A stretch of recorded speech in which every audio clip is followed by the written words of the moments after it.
because of his false report caused CPD to expend scarce resources that could have been devoted to solving actual crimes, increasing public safety.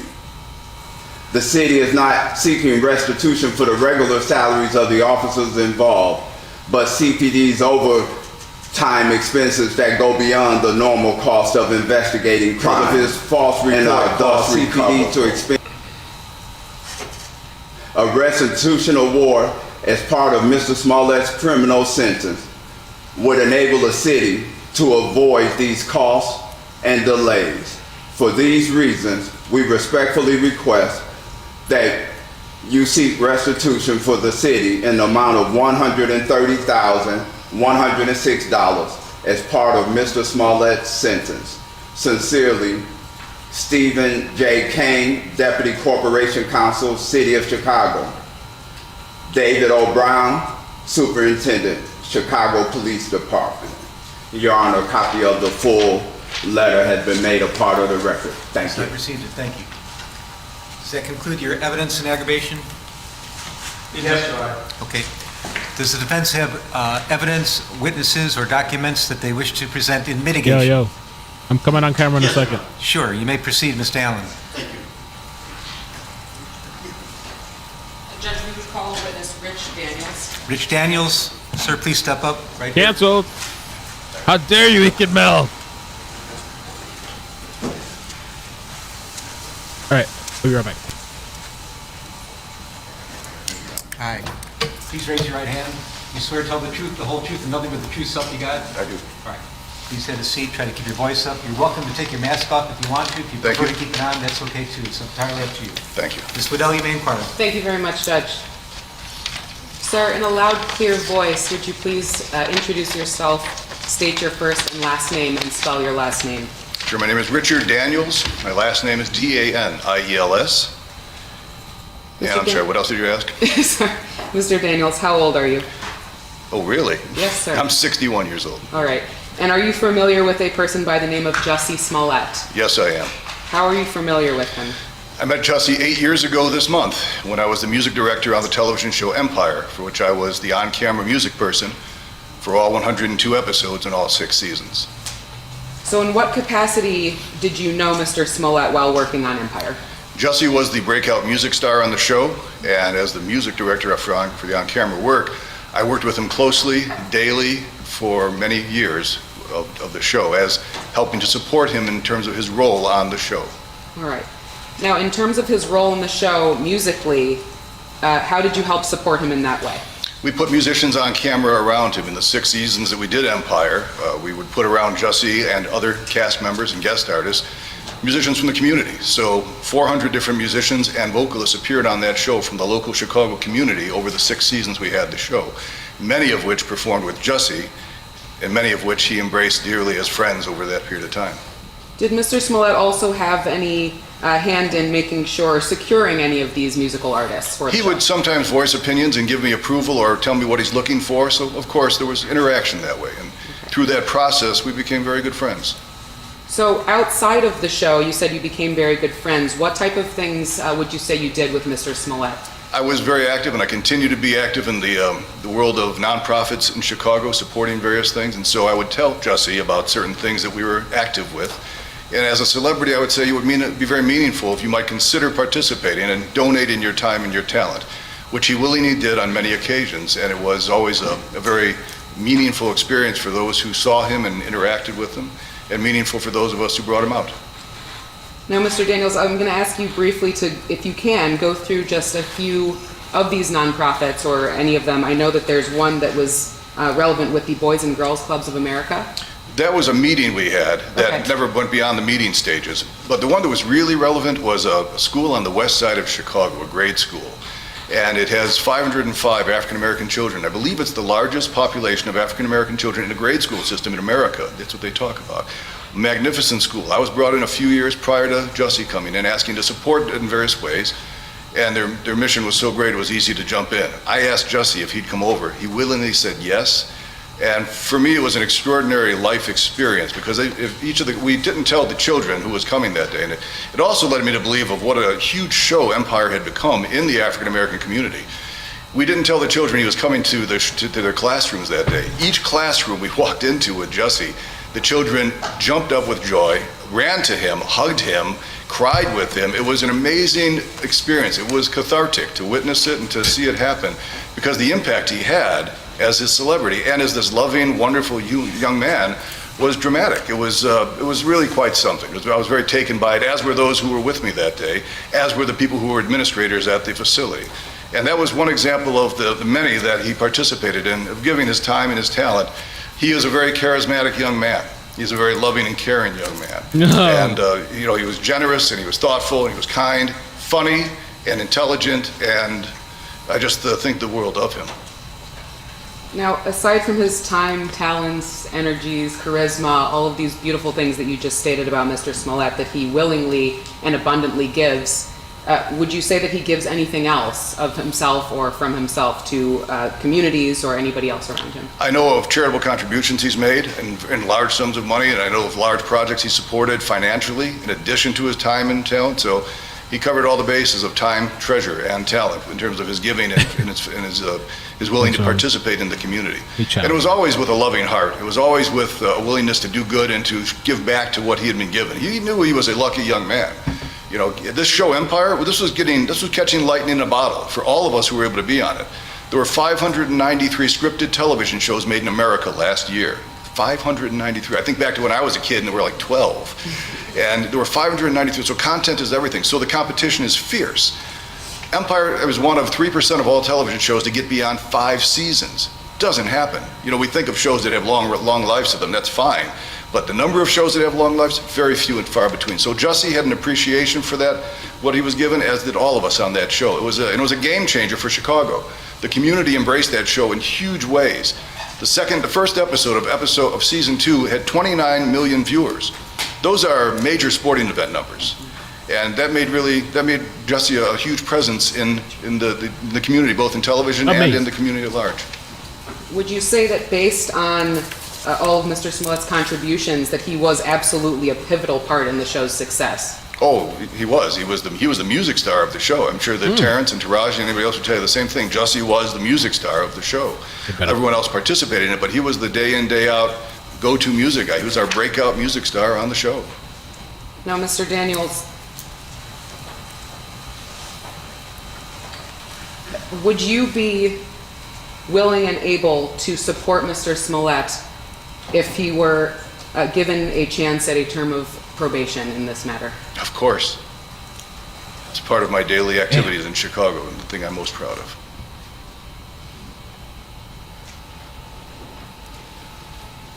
You don't believe that there would be any issues that Mr. Smollett would ever exhibit on a period of probation? None that I would have ever seen or ever thought of. You have one moment, Judge. Thank you. Is it So- okay to take a sip? Yes, sir. No, not. What do you guys think so far? I just tuned in now. Hulk said that 2 hours. They said this has been good. I had a couple people reach out to me and they're like, "Yo, you should stream this." I'm trying to, let's check in and see what's going on with the Empire. Jussie Smollett.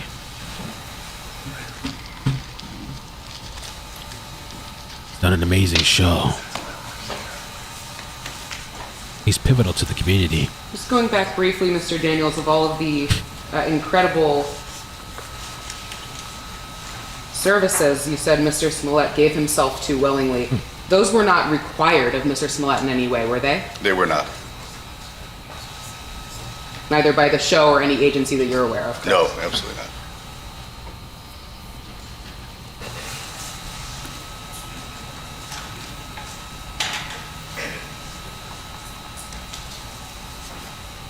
So you believe that in addition to any of the, again, services that Mr. Smollett gives willingly of himself, that if he were given a term of either probation or some kind of community service, would you be willing or able to either supervise that or make sure that he would be compliant and continue to give himself to community service and service of others? Absolutely. Happy to. Thank you, Mr. Daniels. Thank you. Any cross-examination? No, Your Honor. Mr. Daniels, thank you. Thank you, Your Honor. Do we Call your can next find him witness. guilty? Yes, Ms. Gilman. Please step I haven't up. watched the trial, but it seemed like they had a lot of evidence on them. This is like pretty cut and dry, I thought. 5 counts of disorderly Please raise conduct. your right hand. Do you swear to tell the truth, the whole truth, and nothing but the truth, so help you God? Thank you, Your Honor. Thank you. Please be seated. Try to keep your voice up. You're welcome to take your mask off if you like. If you want to keep it on, it's entirely up to you. Both masks. Okay. Mr. Allen, you may Who's gonna depart. take- Thank you. Ma'am, please state your name Sharon Gelman, and spell your first and last name for me. SharonGelman. I know my mother would kill me for this question, but I'm not gonna have to ask How old are are you? 62. Okay. And what do you do for work?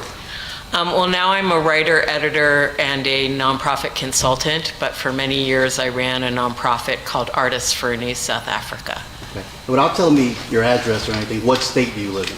I now reside in Maryland in the Washington, D.C. area. And did you fly in for this specific purpose? I did. And why specifically did you fly in for this purpose? Jussie's like family to me. I've known him for well over half of his life and a good chunk of my own. And I came because I was hoping that I could help people see the Jussie that I know. So do you remember around the time you first met Justin? I met him in 1999. That's very specific, okay. And why does that stick out, 1999 when you met him? We were producing an event. It was the 10th anniversary of my organization's existence, and it was the 5th anniversary of South Africa's new democracy. And we were doing a specific portion of the event. I can't show it. Desmond Tutu was our keynote speaker, and ambassadors, and Sidney Poitier. We were doing a specific portion which was about the role of young people in the struggle against apartheid. And I asked the artists who were founders and our board members who would be like a wonderful young artist, someone with great talent and great heart to include, and they all suggested Jussie Smollett, and it was in that context that I met Jussie, who at that time was representing her, working on her behalf. So back in 99, Jussie would have been a younger man. He was 16. Right. Even back then, what were your impressions of Jussie? Well, he was, when I called and spoke to him, we wrote a letter asking Journey to participate, and I got a very professional phone call back from someone named Jussie, and I was very impressed with him, and he said, I do public relations for Journey. And then he came into the office to meet me, and in walked this like utterly beautiful young man, and I was like, oh my God, you're a baby. That was when I learned he was Journey's brother. Did you even get the feeling back then in 99 that Jussie understood the significance of the event that he was attending in South Africa? Oh, yeah. Well, first of all, the whole Smollett family is very charitably and politically engaged. And Jussie and Journey were very excited to be involved. I mean, I think Jussie, because being raised up and exposed to the arts and entertainment community from a very, very young age as little children, they understood the power that that fame confers, and they also understood the responsibility. So they loved the idea of using Journey's very baby, embryonic star power to do something good in the world. Sure. So after 99, did you continue to have a relationship with Jussie? Yes, Journey and Jussie and Jake and Jazz and Janet, the whole J family, would often come in and volunteer. They would stuff envelopes. I mean, they were like a all-service vehicle that, it's like, do you need us on stage? Do you need us sweeping the floor? They would just do all kinds of things. And then, gosh, I think it was around 2006, it might have been late 2005, we needed another staff person. We were a tiny organization, and I hired Jussie then, and he came and worked for me full-time for 4 years in the office. What was Jussie's role after he was hired? Well, he started off as my administrative assistant, and he will forgive me, I hope, by saying that Jussie has many talents. Paperwork is not really one of them. But he was so good with the staff and with our volunteers and with our interns. I mean, we were a tiny organization and we did big things, and we depended on the largesse, not only of our celebrity members, but also of students and grassroots community folks who came in. And Jussie just was really stellar at making everyone involved, from the highest and mightiest and most world-renowned to, the kids we were working with in the inner city, making them feel special and welcome. And we worked really hard, and he was one of those people who had the rare gift of making hard work fun. So he really played a very, very pivotal role, and I promoted him pretty quickly. He became the coordinator and manager of our charity auctions, and then we produced an audiobook in honor of we announced it on Mr. Mandela's 90th birthday, and we released it on its 91st birthday with a major publisher and 26 celebrities from all over the world, renowned people of all backgrounds. And Jussie, was very involved in coordinating that. And as I said, he was willing to do anything. He was willing to, go pick people up. He was a good photographer, so he would document the sessions. Anything that needed doing, Jussie was willing to do it. Great. I got a little starstruck when I heard Nelson Mandela and Desmond Tutu. So what exactly did your organization do?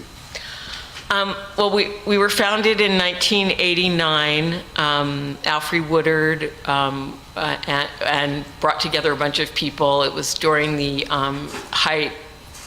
We didn't realize then that it was towards the end of apartheid, but it was the height of still continued conflict, and she had been with the Congressional Black Caucus, and they were talking about people needed to go back and work in their communities. So Alfre came back and organized her community, and I got involved. I think I showed up at the third meeting. I heard about it, and I never left. We raised money. We raised awareness. We over our years, we raised and granted $9 million to frontline groups in South Africa African-based, African-led organizations doing AIDS work, democratic development, youth education, economic development. And we harnessed the ability of our members to raise awareness about HIV/AIDS prevention and treatment, about the voting process, both in South Africa and in the US. We always tried to match what we were doing in South Africa with a related issue locally, either in Los Angeles or in the United States, so that we weren't being those people who care a whole lot about something thousands of miles away but don't care about the community that you can drive to or live in. Sure. So during Jussie's time working there, I heard that you put him in charge of charitable contributions, which charitable auctions. Charitable auction, which seems like a very important job. Can you describe that?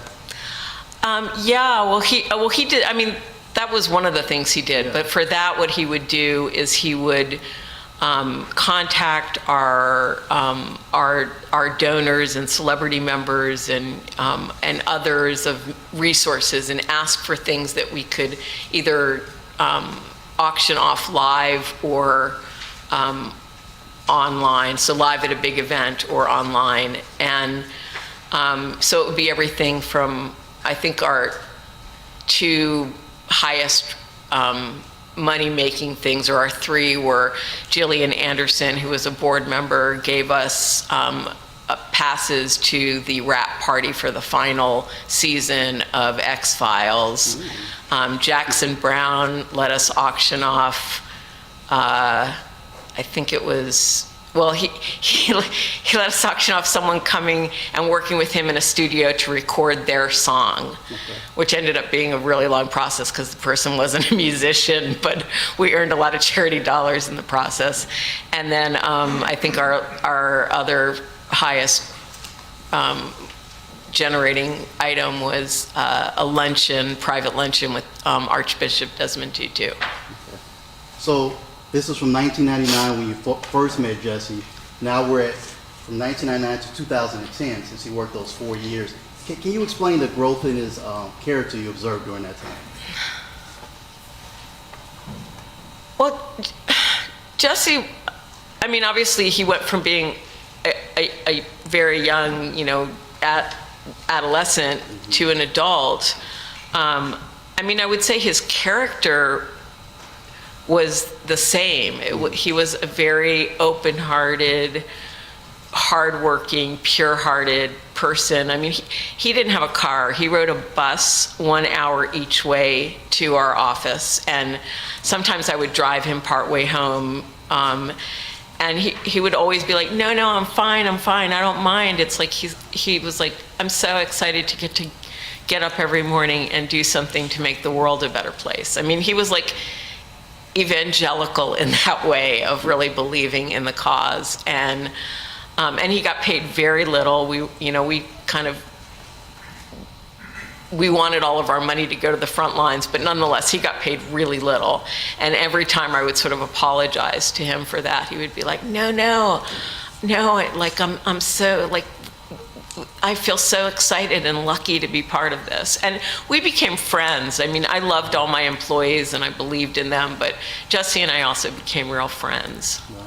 So after 2010, did you kept in contact with Jussie? Oh, absolutely, regularly. In what way, mostly? Well, sometimes it would be him wanting to figure out a way to make a difference. So he had witnessed all these people, Sam Jackson, Denzel Washington, Sidney Poitier, who could use their position to benefit others. And so that was such a deep part of who Jussie was. And he also understood it from helping those people to do that work.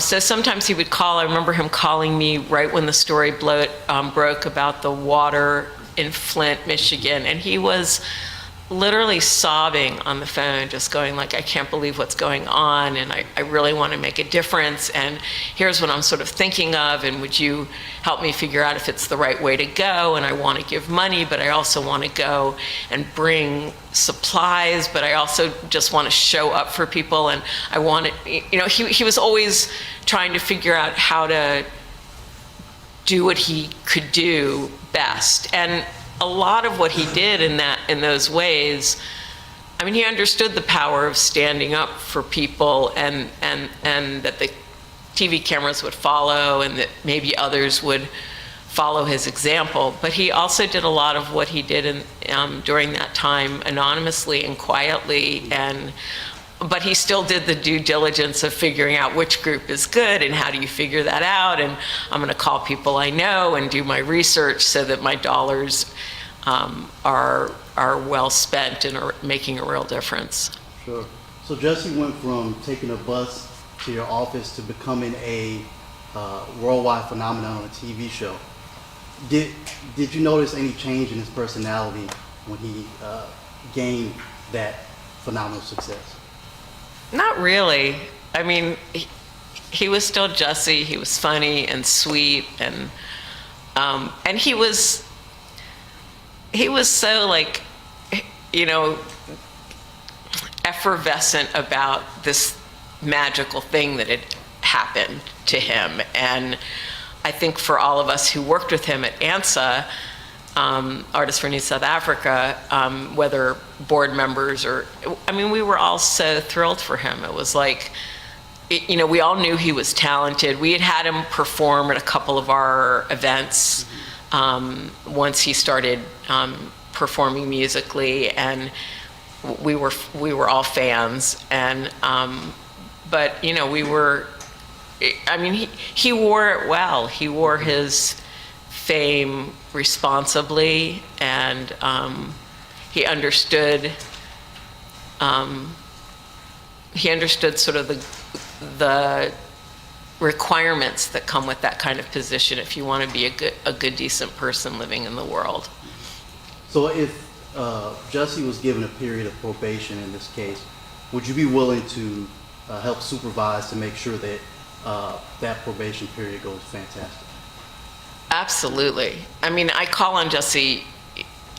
I've called on Jussie to help me on things in these years after he's worked for me. I mean, most recently, in the middle of all of this, I was helping with an auction for Desmond Tutu's 90th, which ended up being his final birthday before he died. And I called Jussie and asked for his help. And I was like, I'm sorry to do this while you're going through all this. And he's like, no, God, this is like, thank you. This gives me something else to think about. And he really went out of his way, bent over backwards to try and get some contributions. So I would be honored and would take it very seriously if to help Jussie continue to be a really deeply contributing member to society. Okay. One moment, please, John. Sure.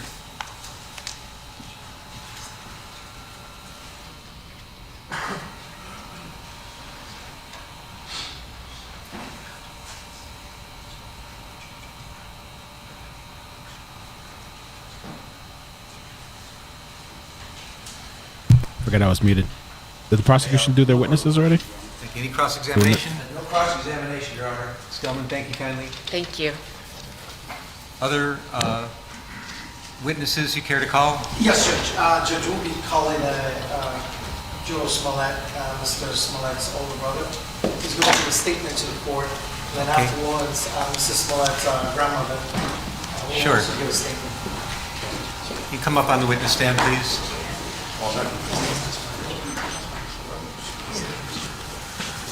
Can you go right in there? If he prefers. He's just going to read a statement, a narrative? Yeah. All right, I'm not going to put him under oath. I don't think it's required, but please, Mr. Smollett. Good afternoon, Your Honor. Your Honor, before I Older just want to say brother. a few things. I don't know if it was done sarcastically, but mentioned my family earlier, Mr. Weaver, about us passing notes and prayer sessions. Try to understand that my brother right here is on trial. And while this might just be a level 4 felony to a lot of people, under the circumstances, this has felt like the reincarnation of Al Capone's trial, okay? To be honest. And it's not your fault. I'm not trying to say it's your fault, I'm not saying. But the way that this has been, so that's probably the reason you see us sharing notes and doing prayer sessions. My mom's 69 years old. She was born in 1952 in Texas. All right? She knows a thing about racism. She doesn't really need a lecture about the extent of racism. Neither does an openly gay African-American man. All right? I strongly believe, you know what I'm going to say, I strongly believe in my brother's innocence. But I'm not going to rehash try to relitigate the issues in the case today. Your Honor, I come before you humbly to request leniency when you sentence my brother. Please remember that we are currently living in a time in which we are enduring a vicious pandemic, extreme economic uncertainty, a major conflict in Eastern Europe, and global paradigm shifts taking place everywhere. As human beings, we are collectively worn down. But Jussie Smollett is not at the source of the socio-economic and political problems on earth. On quite the contrary, he is a man who has been a beacon of hope, charity, and philanthropy to his nation and to his community. He has made real efforts in his lifetime to promote equality and love among all of humanity. He has expressed strong political views and has stood against injustice wherever he thinks it may lie. His criticism of powerful individuals, organizations, and practices does not make him a bad person, okay, or someone who should be punished. It simply makes him an American. I'm sure that Mr. Dan Webb was once on former President Ronald Reagan's radar for his criticism during the Iran-Contra prosecutions, all right? But standing up to powers and authorities in America is what makes us, part of what makes us American. And he turned out to have a pretty successful career after he stood up to power. Jussie does not have malice or hatred toward anyone, and it is truly unfortunate that his reputation has received so many negative connotations, and he has never received the benefit of the doubt or a proper presumption of innocence. And even though I completely disagree with the jury's decision in this case, I am not attempting to rehash it here. I only want to give support to the point that Jussie should not be incarcerated. Jussie Smollett is my younger brother. I know you're going to think I'm biased. I am 5 years older than he is, and I can remember him at infancy. He has always been a loyal, loving, and creative human being. He is not a threat to the people of Illinois. And in my humble opinion, Jussie is completely innocent, but even for those, once again, who think he is guilty, the crime he has been accused of is not even considered a felony in most states. Furthermore, here in Illinois and in Cook County, disorderly conduct is oftentimes not even prosecuted and charges are frequently dropped. Incarceration of any kind would send the wrong message, especially in a time in which we as a nation have expressed in a bipartisan plurality the desire to see real criminal justice reform and an end to unnecessary mass incarceration, which predominantly affects African Americans, Hispanics and Latinos, and poor and impoverished white people. We also know now that as a nation that calls itself free, we cannot do so while continuing to incarcerate more nonviolent offenders than any other nation in the world. Mass incarceration is also an unnecessary burden to the taxpayers, to law enforcement, and it is simply unjust and wrong. For those who believe that Jussie is guilty once again and needs more punishment, I would also ask you to consider the gut-wrenching and stomach-turning punishment he has already experienced for the last 3 years. The TV show that he poured so much labor and commitment into making a success was ripped away from him even before he was criminally tried. The fact is, the overwhelming majority of mass and online media reporting in early 2019 resulted in a premature assumption of guilt, and the court of public opinion had already convicted Jussie in early 2019.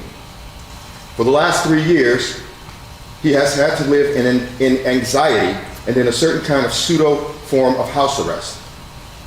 As a public figure, he has had to deal with public scorn and the real security threats associated with being an accused celebrity. He was, in essence, quarantining almost a year before the COVID-19 pandemic even began. Now, we all know the Sixth Amendment of the U.S. Constitution guarantees the right to a speedy trial. In my opinion, it is unfathomable for me to stand here in March of 2022 pleading with Your Honor not to give my brother jail time for a low-level offense that is alleged to have been committed in early 2019. For those who believe he is guilty, once again, trust me when I say that the punishment he has already received has far exceeded the actual alleged offense that you accuse him of. Your Honor, there's been a lot talked about, restoring public trust.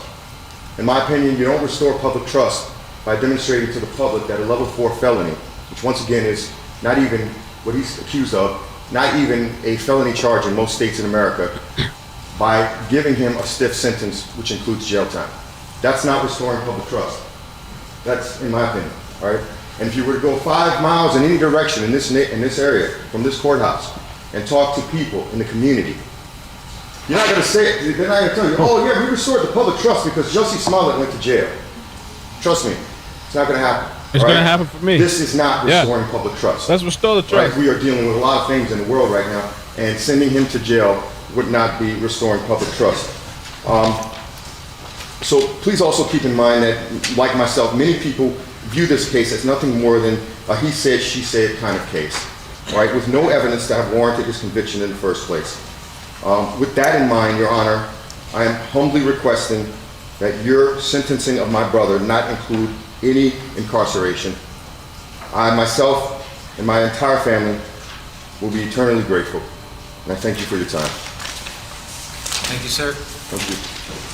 Is there an additional witness that would like to say something today? Bro, my life is crazy, dude. The shit that comes up, I can't even.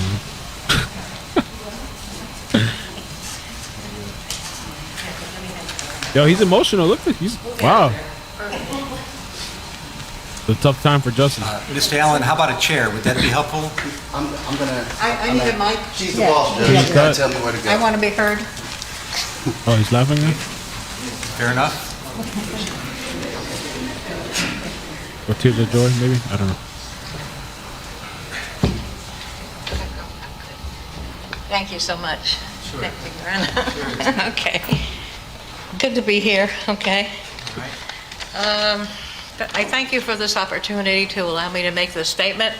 My name is Molly Smollett, and I am 92 years old. I have lived in New Mexico for over 25 years, but I am originally from New York, where I was a film editor. I am the proud grandmother of Jussie and his siblings. I felt compelled to come and tell you that the Jussie I know and love does not match up with the media's betrayal of him. Grandmother. And I'm talking to you guys, you haven't done a good job on investigative reporting. I've worked on documentaries, I know what it is. I've gone through the McCarthy period. I marched with Martin Luther King and March on Washington, and I'm here now. And so you got to do better. I challenge you to do more investigative reporting. Jussie himself, as you've heard from the testimonials, is a very gentle, kind, and generous young man, and his empathy is infinite, which translates in giving of himself. Jussie has always been active in the pressing issues facing our communities, such as HIV, AIDS, voting rights, and other urgent social problems in America.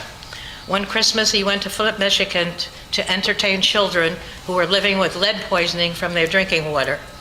What the media may not know is that Jussie is what I call a justice warrior. He has been active against injustice all his life, as his mother has, who is an incredible rock for her children. And as my son, their father, who sadly passed away from cancer 7 years ago, only in his 50s. And I know in my heart that my son, Jussie's father, would have wanted me to come here to tell you who the real Jussie is. I also have fought against injustice forever, and I feel it's in our DNA. I attribute this to being Jewish and the persecution of my ancestors. The Hebrew words tikkun olam means to repair the world, and that's what I do, and that's what Jussie does. I will end by saying that Jussie is loved and respected by all who know him. And I ask you, the judge, not to send him to prison. If you do, send me along with him. Whoa. Okay? I can't even say what I was laughing at in the comment.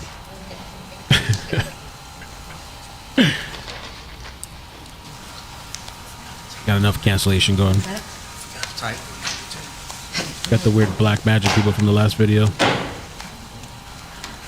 Mr. Uche, any other live witnesses you care to present today? Judge, none at this time. I believe, I'm just checking Mr. Allen real quick. Okay, no, Judge, just the statements to be. Okay. All right, I've heard evidence in aggravation, evidence in mitigation. I'll now entertain arguments in aggravation and Let's mitigation, do it. starting with the Office of Special Prosecutor. I'm sorry, Your Honor. I'm sorry, excuse You me. want us to... Yes, okay, I know what you're talking about. I have received numerous letters on behalf of Mr. Smollett. Some of them as recent as today, this morning. And I think it's only fair to publish and spread of record who those letters are from. Generally, they're all asking for mercy. They all know him in different capacities. They're strongly advocating for him. But you can tell me who those letters are from. And I think the special prosecutors also received the same letters that I've received. Yes, Your Honor. Plenty of food. Just the check mark, check everything If you off. want to paraphrase a little bit from the letters, Mr. Allen, you're welcome to. Sure. Your Honor, the first letter here is from the organization Black Lives Matter. Uh-oh. Dear Judge Lynn, Black Lives Matter stands in strong support of an alternative to incarceration sentence for Jussie Smollett.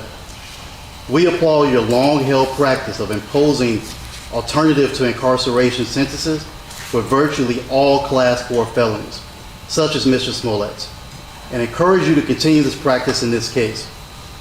We know that second chance probation, regular probation, and deferred prosecution are all options.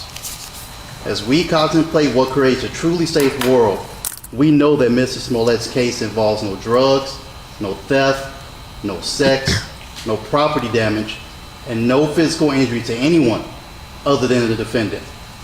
Despite the attention paid to it by the media, at its heart, this case involves a low-level, non-violent offense. We urge the court to keep this truth in mind when sentencing Mr. Smollett. We know that the cost that will be expended to met out a sentence involving jail time will be much better used providing much needed community service. We first came to know Mr. Smollett long before Black Lives Matter's growth into the largest racial and social justice movement in global history. Mr. Smollett has an extensive history in civil rights advocacy and philanthropy. Mr. Smollett personally donated more than $500,000 to black organizations and gave $125,000 in proceeds from his music tour to organizations working for black, LGBTQ+, and women's rights, including Black AIDS Institute, which provides high-quality, direct HIV services to black people, Flint Kids Fund, which funds programs aimed to address and mitigate the impact of lead poisoning and trauma suffered by many children in Flint, Michigan, the Trayvon Martin Foundation, whose main purpose is to provide emotional and financial support to families who have lost a child to gun violence, and Know Your Rights Camp, whose mission is to advance the liberation and well-being of black and brown communities through education, self-empowerment, mass mobilization, and the creation of new systems to elevate the next generation of change leaders. In 2018, after learning that Bennett College, an all-women's HBCU, was on the brink of losing its accreditation, Mr. Smollett and his brother helped the institution raise the funds needed to retain accreditation. In fact, although the college needed only $5 million, Mr. Smollett and his brother led a campaign that raised $8 million. Beyond his financial contributions, Mr. Smollett has been a fixture in civil rights organizing. We have marched alongside Jussie in fights for health care, to draw attention and resources to the AIDS epidemic, for women's rights, to protect the sanctity of families, and in peace walks. Our relationship with Jussie goes back to the early years of Black Lives Matter, or at least 2016. And it has continued, despite his struggles with this case. Most recently, we sat with Mr. Smollett during the anniversary of Trayvon Martin in February 2022, where he flew to Miami to serve as a loving face in the crowd of support families whose loved ones were stolen by police and or vigilante violence. In short, Mr. Smollett has demonstrated a long-standing commitment to helping others. Incarcerating Mr. Smollett would be solely punitive in nature. Mr. Smollett does not pose a threat to anyone. Thus, we respectfully request that this court impose a sentence that is an alternative to incarceration, and that's sincerely Melina Abdullah, PhD, the director of Black Lives Matter Grassroots. Also have a letter here from Latanya and Samuel L. Jackson. It's very short, so.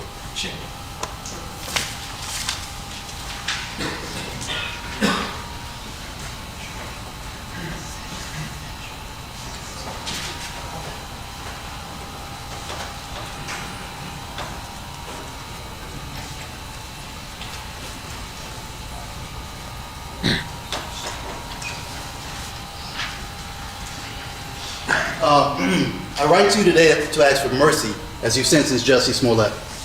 I understand the difficult nature of your job as you seek to make decisions which take into account the crime and the punishment.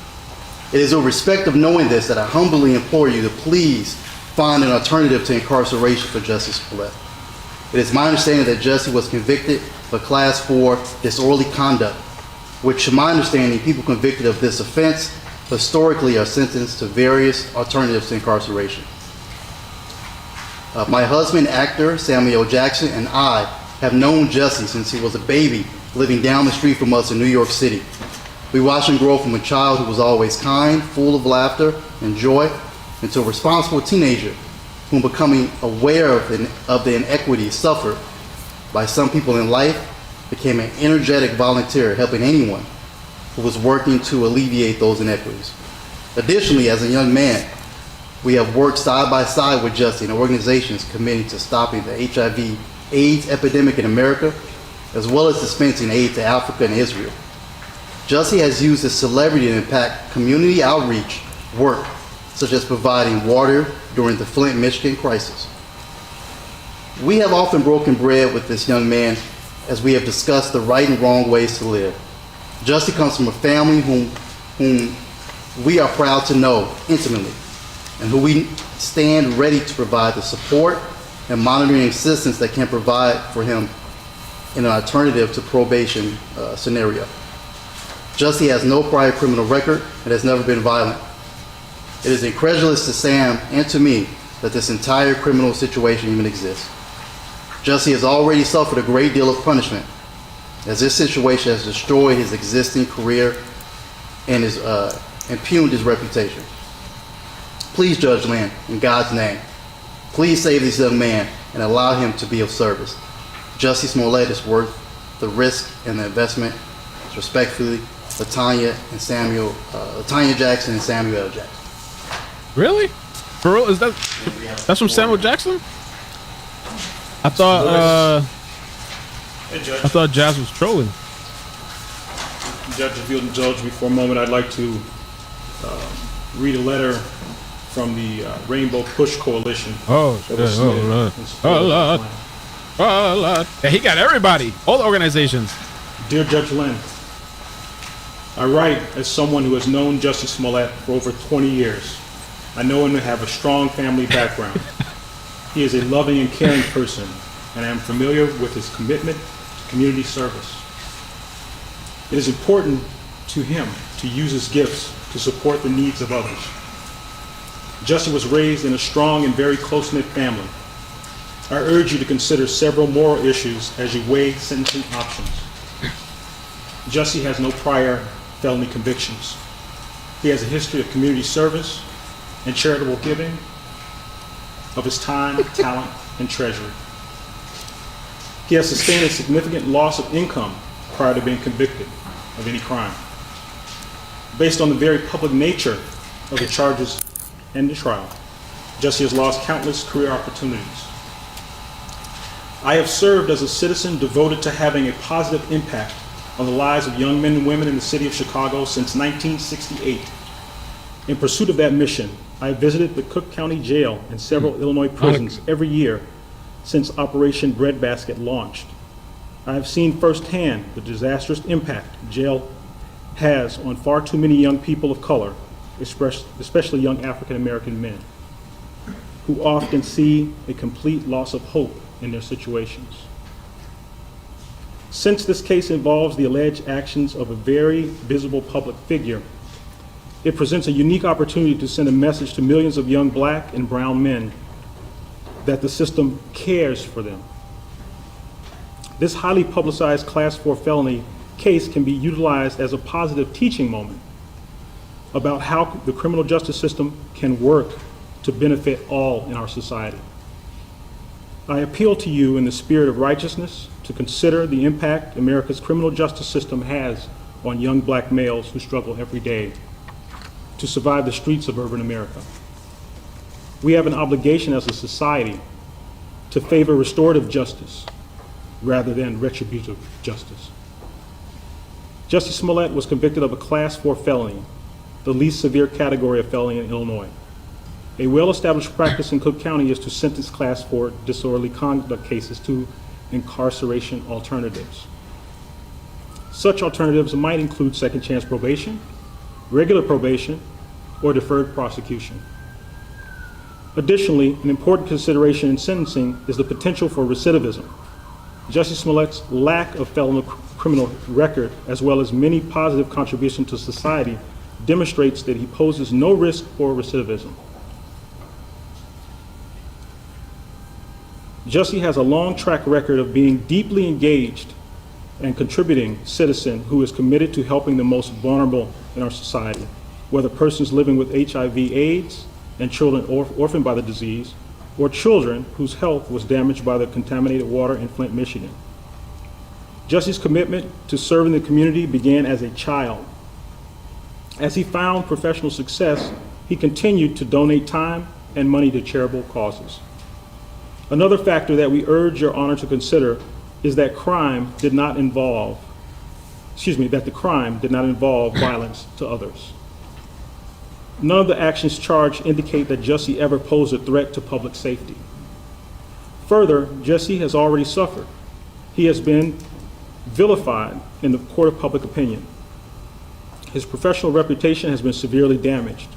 He has suffered lost career opportunities, a loss of income, and there are a number of people who rely on Jussie for financial assistance. Finally, I am deeply concerned about the physical safety and well-being of a well-known, nonviolent black gay man with a Jewish heritage who may be incarcerated within the U.S. prison system. For all the foregoing reasons, I believe the only fair and just outcome is to sentence Jussie Smollett to a non-incarceration alternative. With respect, we respectfully urge you to do so. Rainbow Push Coalition welcomes the opportunity to serve as a place for Jussie to resume his desire to serve the community. During the first year of COVID, we served more than 4,000 meals each day. We have a program that is designed to meet some of the issues homeless individuals face each and every day in the city while trying to survive. We believe that those who are impacted by the criminal justice system deserve an opportunity to be restored to a meaningful life and lives throughout community engagement and public service. We have worked diligently to transform the lives of young people in our Push Excel programs. I believe that Jussie has much to give to America, and this case is a stumbling block that should not become a setback to his future. We do not want Jussie to become another prison statistic, as he has way too much to offer. I stand ready, along with the board of directors and the several thousand members of the Rainbow Push Coalition, to support Jussie Smollett in his journey to wholeness. We want to assist this court in meting out justice for Jussie Smollett. Signed, the Reverend Jesse L. Jackson Sr. Wow. He has real support. Everybody coming out. Any other submissions? Ms. That was Glanville? Jesse Jackson?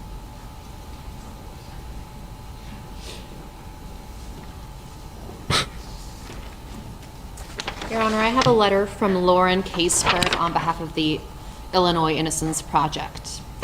To the Honorable Judge Lynn, I submit this letter in my personal capacity as co-director of the Illinois Innocence Project.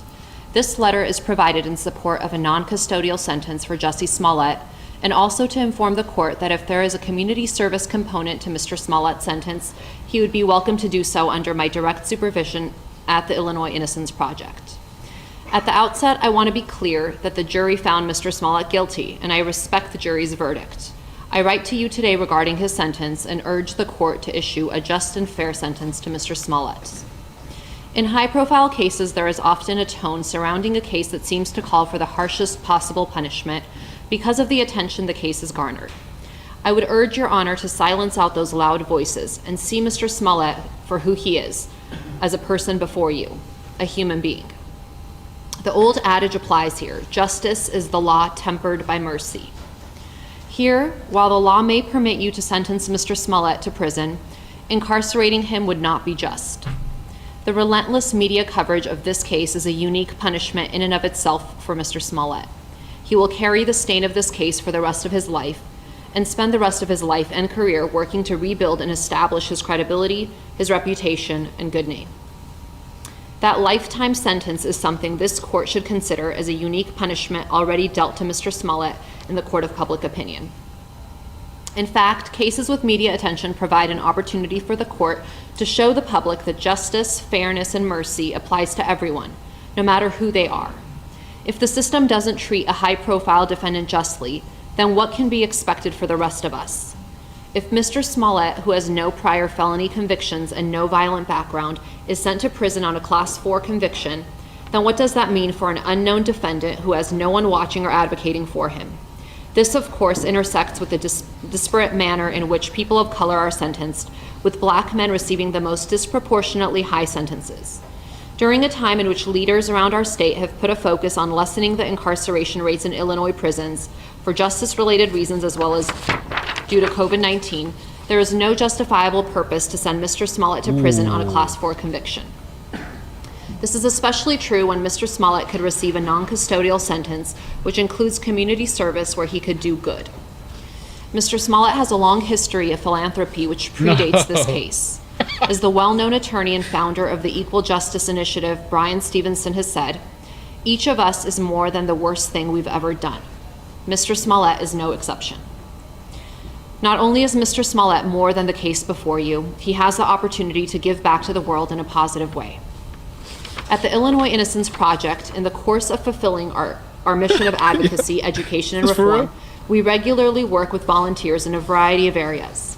Since 2001, the Illinois Innocence Project has had a robust volunteer program, working successfully with volunteers of various backgrounds who have engaged in work ranging from file organization to case evaluations to office support and more.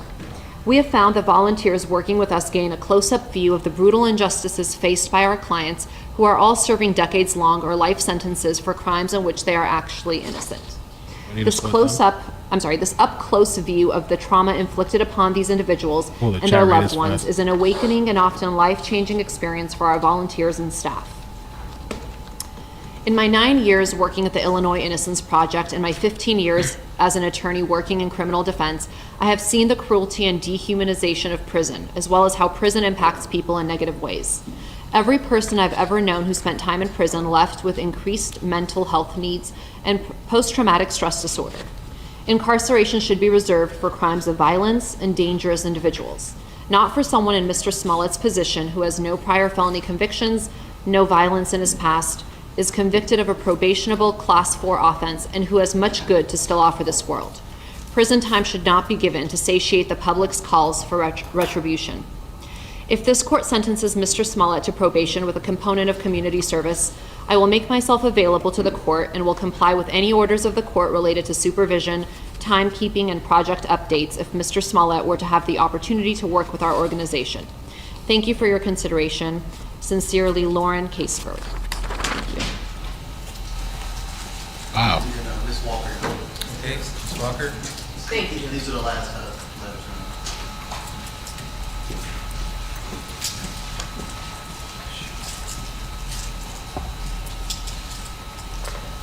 So with the court's indulgence, I have 2 letters. The first is from Oscar-nominated winner of 4 Primetime Emmys and 2 Grammys and political activist, Alfre Woodard. Dear Judge Lynn, I hope you and your loved ones are well and are finding a way forward in this time. I am writing to you today as someone who is more than a friend to Jussie Smollett. I am in my 60th decade, and when he was a young teen, as we worked, and we met when he was a young teen, as we worked together to bring shelter, health, and education to South Africa's AIDS orphans. Jussie referred to me as Mama Alfre. It is out of that bond that I make this appeal to you. Jussie was convicted of a Class 4 felony. I know it to be the least severe category of felonies in Illinois. I also have learned it is a well-established practice in your county as well as around the country to sentence Class 4 disorderly conduct cases to alternatives to incarceration, including second chance probation, or deferred prosecution. I respect that an important aspect a trial judge must consider when sentencing someone is the potential for recidivism. Jussie's lack of a felony criminal record, as well as his many years of humanitarian work on behalf of communities in need, is a strong signal that he carries no risk of recidivism. For years, I have been at his side as he's lit up rooms full of elders, men and women battling and living with HIV and AIDS, and playgrounds where the children of those who lost the battle reach for the kind of joy that Jussie brings. Now, some conscientious people reach out to those without access after they achieve success in their given fields. Jussie has been a compassionate presence and advocate for those without means since he was a boy.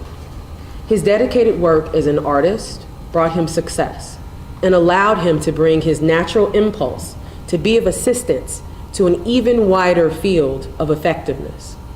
Jussie has kept his heart, his wallet, and his schedule wide open to those suffering among us. Judge Lynn, I know you and I are meeting, quote unquote, in a situation that would cause some, quote unquote, mamas to lower their eyes. But I must tell you, I am proud of this man, who I have known to be an exceptionally kind human being. It is an honor to write you on his behalf, because I get to sit and think on Jussie this afternoon, it brings up wonderful thoughts. My dear friend Jussie Smollett has been convicted of a non-violent crime. He never has been, and certainly is not now, a public safety risk. He has carried himself with dignity and self-control throughout this process of the last few years.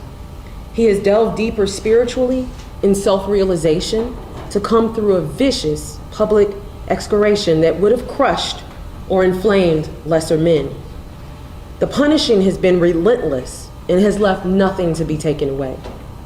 He has already paid a professional and personal price that few in real power have even for crimes against the health and safety of millions. Through it all, Jussie has stood like the good man I know him to be. Bottom line, if he is incarcerated, I fear for his safety. I fear for his safety. Judge Lynn, I've heard you characterized as a fair man. It is your fairness and your discernment that my hope is relying upon in this matter. You hold the keys to the freedom and the future of a great giver, Jussie Smollett, to keep his commitment of bringing joy and hope to people whose everydays depend on that healing. I beg your leniency. Sincerely, Alfred Woodard. So the last letter is from Derek Johnson, who is the president and chief executive officer of the NAACP. Dear Judge Lynn, I write today in my capacity as president and CEO of the NAACP. Formed in 1909, the NAACP is the oldest and largest civil rights organization in the United States. In this nation, Black people are incarcerated at more than 5 times the rate of whites and frequently receive disparate sentencing. In Illinois, Black defendants convicted of a felony were more likely than white defendants to be sentenced to prison at a 57% and 39% rate, respectively. A mainstay of our organization continues to be advocacy for fair treatment of persons of color by the criminal justice system. This brings us to the subject of the upcoming sentencing of Jussie Smollett. It would be an understatement to say that an inordinate amount of attention has been given to Mr. Smollett's case. This case involves no drugs, no theft, no sex, no property damage, and no physical injury to anyone other than the defendant. Despite the attention paid to it by the media, at its heart, this case involves a low-level, non-violent offense. We urge the court to keep this truth in mind when sentencing Mr. Smollett. By way of background, Mr. Smollett has an extensive history in civil rights advocacy and philanthropy. Mr. Smollett personally donated more than $500,000 to Black organizations and gave $125,000 in proceeds from his music tour to organizations including the organizations working for Black, LGBTQ+ and women's rights, including the Black AIDS Institute, which provides high-quality, direct HIV services to Black people, the Flint Kids Fund, which funds programs aimed to address and mitigate the impact of lead poisoning and the trauma suffered by children in Flint, Michigan, the Trayvon Martin Foundation, whose main purpose is to provide emotional and financial support to families who have lost a child to gun violence, the Know Your Rights Camp, whose mission is to advance the liberation and well-being of Black and brown communities through education, self-empowerment, mass mobilization, and the creation of new systems that elevate the next generation of change leaders. In 2018, Mr. Smollett surprised a 6-year-old double amputee with a wheelchair accessible van after learning that the child's school district did not own such a vehicle. Mr. Smollett has been a recognized supporter of the Human Rights Campaign, a civil rights organization that strives to end discrimination against LGBTQ+ people and realize a world that achieves fundamental fairness and equality for all. Lest there be an argument that such donations and activities were made as a part of any PR damage control, such acts all preceded the 2019 events that resulted in charges being brought against Mr. Smollett. In 2018, after learning that Bennett College, an all-women's HBCU, which stands for Historically Black College and University, was on the brink of losing its accreditation, Mr. Smollett and his brother helped the institute raise the funds needed to retain accreditation. In fact, the college needed only $5 million. Mr. Smollett and his brother led a campaign that was so successful they raised $8 million. Mr. Smollett's civil rights work began when he was a child who served as an NAACP youth volunteer. In 2016, Mr. Smollett won the Chairman's Award at the NAACP Image Awards. The Chairman's Award is given in recognition of individuals who have committed themselves to acts of public service while using their platforms to create effective change. In short, Mr. Smollett has demonstrated a long-standing commitment to helping others. We believe that incarcerating Mr. Smollett would be solely punitive and would serve no purpose. As this court may know, in 2015, Illinois Governor Bruce Rauner created a criminal justice task force to identify areas of the criminal justice system that could be reformed that will result in a 25% reduction in the prison population by 2025. One such proposal for reform was reducing the incarceration rate of persons convicted of Class 4 nonviolent felonies. This is precisely the type of offense of which Mr. Smollett was convicted. Finally, Mr. Smollett does not pose, nor has he ever posed, a threat to anyone. Thus, we respectfully ask, assuming this court is inclined to sentence Mr. Smollett to anything other than a monetary fine or a suspended sentence, that the court sentence Mr. Smollett to probation and mandatory community service. Respectfully submitted, Derek Johnson, President and CEO of NAACP. Thank you. Thank you, Judge, for your time. All right.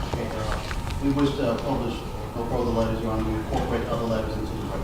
How long is this going to keep going? They will be incorporated, no further letters.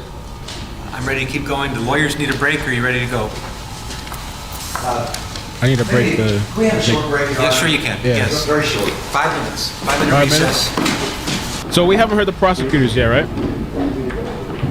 I want to go put the steak in the air fryer. Am I unmuted? I'm unmuted. I have some steak that I thought out. I never cooked it in the air fryer. I might do that.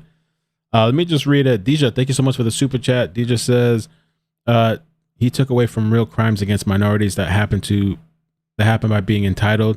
He hasn't accepted responsibility. He weaponized race and now wants to use race as an get out of jail free card. Love your channel. Thank you. Love your channel. Thank you. I appreciate the super chat. I don't know what I'm saying. Cancel. For the people that don't know, because I wasn't even sure myself, to be honest, I'm not even gonna pretend, right? So he was convicted on 5 or 6 counts. Disorderly conduct charges, telling police officer he was a hate crime victim, guilty. Telling officer he was a battery victim, guilty. Telling detective he was a hate crime victim, guilty. Telling detective he was a battery victim, guilty. Telling detective again he was a battery victim, guilty. And then telling a second detective he was aggravated by battery, not guilty. From what I read in one of the articles, they said that he could get like 3 years sentence or something like that. I don't know. What do you guys think? Do you think they're actually going to sentence him to prison time? By the way, I think people that do this type of thing, like, there's a bunch of like articles you can find of stories that you've never heard of in your life of people pretending these hate crimes and doing whatever, and causing a rile up. There's, you don't. Why would you need to do that? I just think it's disgusting, people that do that. But Pedigo says, you make this enjoyable. Thanks for your channel. Thank you. Appreciate it. You got like too much time on your hands, yo. Like, why would you? I don't know, man. Yeah, maybe we'll watch the video later. This is what I'm gonna do. I want to season this stuff real quick, and I'm gonna throw it in the air fryer, and I'll be right back. So let me do that. I'm getting hungry too. They're coming back in 5 minutes, guys. Do I need to like type that out or something? 5 minutes. Me too. 5. By the time I get up, it's gonna be 5 minutes. 5 minutes. Smollett. This is an injustice. All this shows me is money talks. When you got money and you know people, that's what's going on. Money. 5 minute.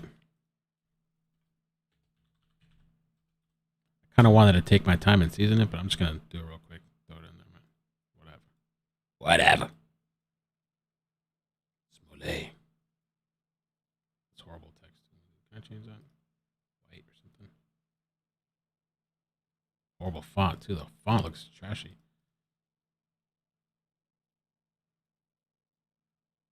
Tell you by the time I get up.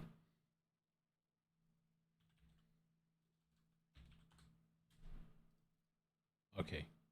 5 minutes. I'll be right back.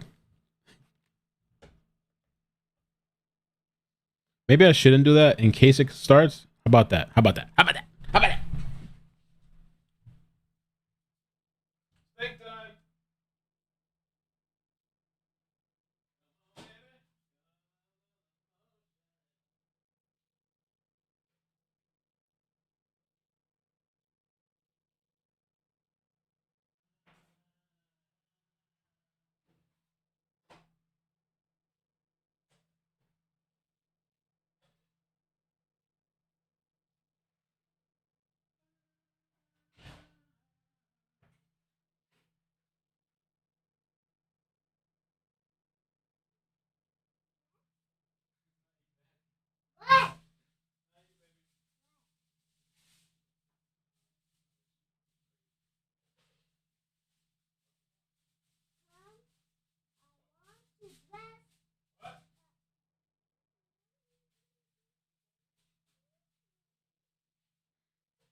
All right, move this shit out the way.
Oh, you guys don't hear sound? What? Oh my God! I'm so sorry, guys. Because he wanted public attention to it. The Sorry, only guys. reason Thank you. the brothers had nothing to do with that decision. That was Mr. Smollett's decision. He actually wanted public attention, called to the fact that he was reporting a hate crime. He wanted it to be made public, and that's why he reported it to the Chicago Police Department. He's the one that made that choice. Remember, he actually, when he planned out the fake attack, he wanted it to be put on a camera. There was a police camera overhead near his apartment building. He wanted that filmed. In fact, that's why he told the brothers where to do the attack, because he's the one that wanted a great deal of public attention, called to this because he thought he would benefit from it. And then he made the decision. It wasn't like he sat down with a policeman for 10 minutes. You've heard 5 different police officers testify in detail. He spent hours talking to police officers, going through details that were all false, to convince them that there really was a real hate crime, and he lied to them over and over and over again. And the idea that lying to law enforcement, taking their attention away from other crimes and criminal activity in order to benefit himself is some type of low-level, insignificant activity. I respectfully reject that as not being consistent with the evidence. And respectfully, to what I heard from others here today, there were consequences to others of what he did. And that's something the court is allowed to take into consideration.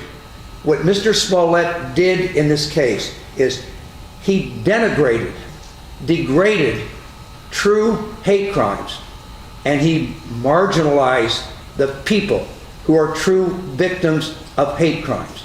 That is what he did. And he did that knowingly. He knew exactly what was going to happen. He didn't know he was going to get caught, but by what he did here, he's the one that made a choice that resulted in true hate crimes being denigrated, degraded, and true victims being marginalized. We know, in fact, it's in the Chicago Police Department report, that the hate crime victims of hate crimes are frequently minorities, whether it's based on race, religion, or sexual orientation.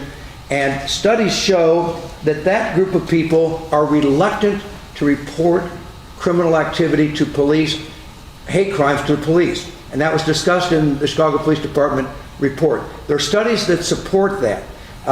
It takes a tremendous amount of courage on behalf of someone who's been truly victimized of a hate crime to have the courage to come forward, to go through the process of reporting it, to go through our criminal justice system as a witness. It takes courage. And what Mr. Smollett did in this case clearly would have a marginalized, discouraging influence. It hurt the effort to have people come forward and report hate crimes. And that was wrong. That is serious misconduct and a serious consequence of what he did. And he did it in 2019. And if I want to go back to that time period, that's a time period where there was a lot of racial tension, divisiveness. Hate crimes were becoming far too common, and police were accused of not paying enough attention to it.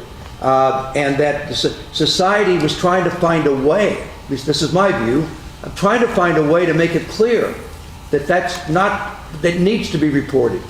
Hate crime needs to be addressed by law enforcement machinery in this country.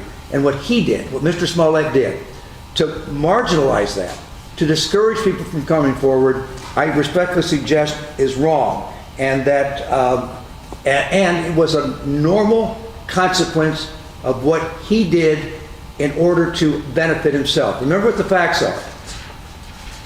He made the choice in January of 2019 he felt that Empire was not paying enough attention to a hate letter about him that came to him, and he wasn't getting enough attention. And he decided to fake a hate crime to benefit himself. He wanted to benefit himself. That's why he did it. And he hatched the plan. And Your Honor, he did it all. Nobody else did any of this. And I know you know the facts, but he did it all. He planned everything out at that time. He recruited the brothers. He went forward with this plan, and even to the point of trying to work out where they would actually do a dry run, so that the brothers would know exactly where to do the attack at. All of that. He told them what to buy, what derogatory, homophobic, racial slurs to utter, to try to pretend as if there's whites involved by yelling out MAGA country. He owned every bit of the plan, and he worked hard on it. He planned it out, and he executed on it, and he owns that for doing that. And so, yes, it is serious misconduct on his part, and it had broad ramifications. And the true victims are, of course, number one, the true hate crime victims that are not going to report these crimes. They are the true victims. The police department, though, is a victim, and I'm going to talk about that, because sometimes the Chicago Police Department gets criticized for not doing things the way maybe people think it should be done. I'm not here to defend the Chicago Police Department, but I'm telling you, in this case, this Chicago Police Department shined. When this, and then we hear in this courtroom, the police department paid too much attention to it. They shouldn't have they shouldn't have spent so many hours investigating this misconduct, and they argued last night in a filing with Your Honor, they argued, well, we shouldn't have to pay restitution for all that because the police department spent too much time on it.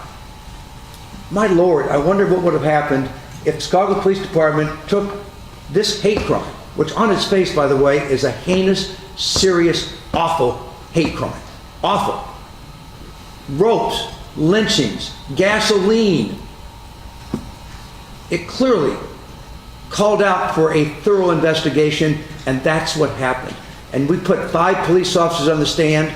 They testified in great detail to the 4 different occasions when Mr. Smollett lied to them. They described in detail 3,000 police hours, Your Honor, were devoted to this case instead of being devoted maybe to solving homicides or other cases. And therefore, Your Honor, I believe that the effort of the Chicago Police Department here, and when you look at the evidence, the fact that this police department within, I think, 15 days figured out what happened here. I mean, if you remember, what they were able to do in this case, I think was truly amazing, because what they did is that they were able to locate some surveillance tapes of these 2 suspects being dropped off around 1:15 in the morning in the Streeterville area. They traced it all through that area of where the suspects went. They traced that cab back to where the Osaldero brothers got into it I think around Wells and North, and they solved the crime. They figured out what happened here. And that the point of that is that, and by the way, they did it, Your Honor, they did that as an incredible effort on their part, when we now know from the evidence at trial, that Smollett, while he was reporting a hate crime, he actually was trying to obstruct the police. He didn't want the police to actually find out who the culprits were, because he was afraid they would turn on him and testify. So he refused to produce his phone. You heard all the evidence. He refused to produce it because there's 50 contacts on there with Abel Osaldero that he didn't want them to find. So he just refused to cooperate. Number 2, he refused to let the police look at his Northwestern medical records the day that he reported the crime, because he knew that he wasn't seriously injured, and that would not support his argument about the attack. So he refused to cooperate, and then he wouldn't even do a 3-second DNA swab when he had reported this, and reported that the rope may have the DNA on it of these culprits, but the police wanted to eliminate his DNA, and he wouldn't do it. So while he's reporting this, as far as you considering whether it's a serious crime or not, I respectfully suggest that the fact that he not only planned out to falsely report it, but then to obstruct the police investigation. And yes, the issue about whether it's serious, and I've heard a lot about, well, no one goes to jail. That's not true. Every case, Your Honor, if anyone knows better than you, each case is decided individually. But I did go out and do some research because I was curious about all this stuff I've been hearing that, well, no one goes to jail for this. That's just not true, by the way.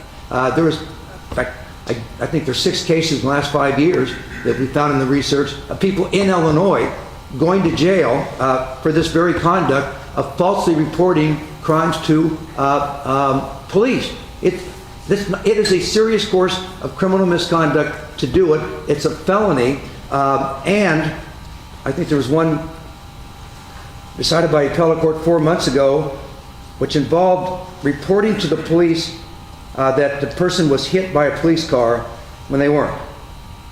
I think what happened here was a lot worse than that, and that person got 14 months incarceration for filing a false police report. So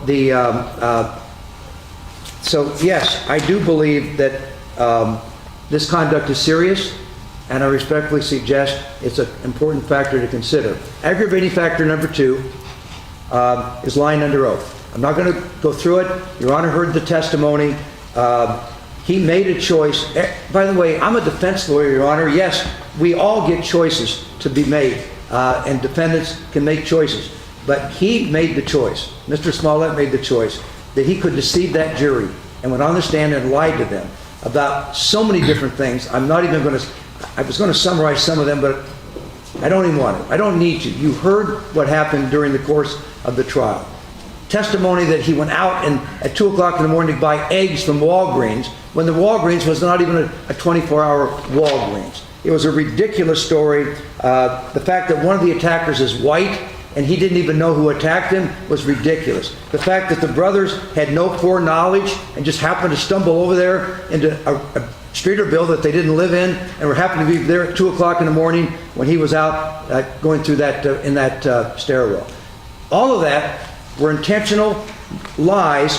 And by the way, people do not, that going in front of a jury and deciding to lie under oath to see if you can beat the case and obstruct justice is a serious course of criminal misconduct that I think should be taken into consideration.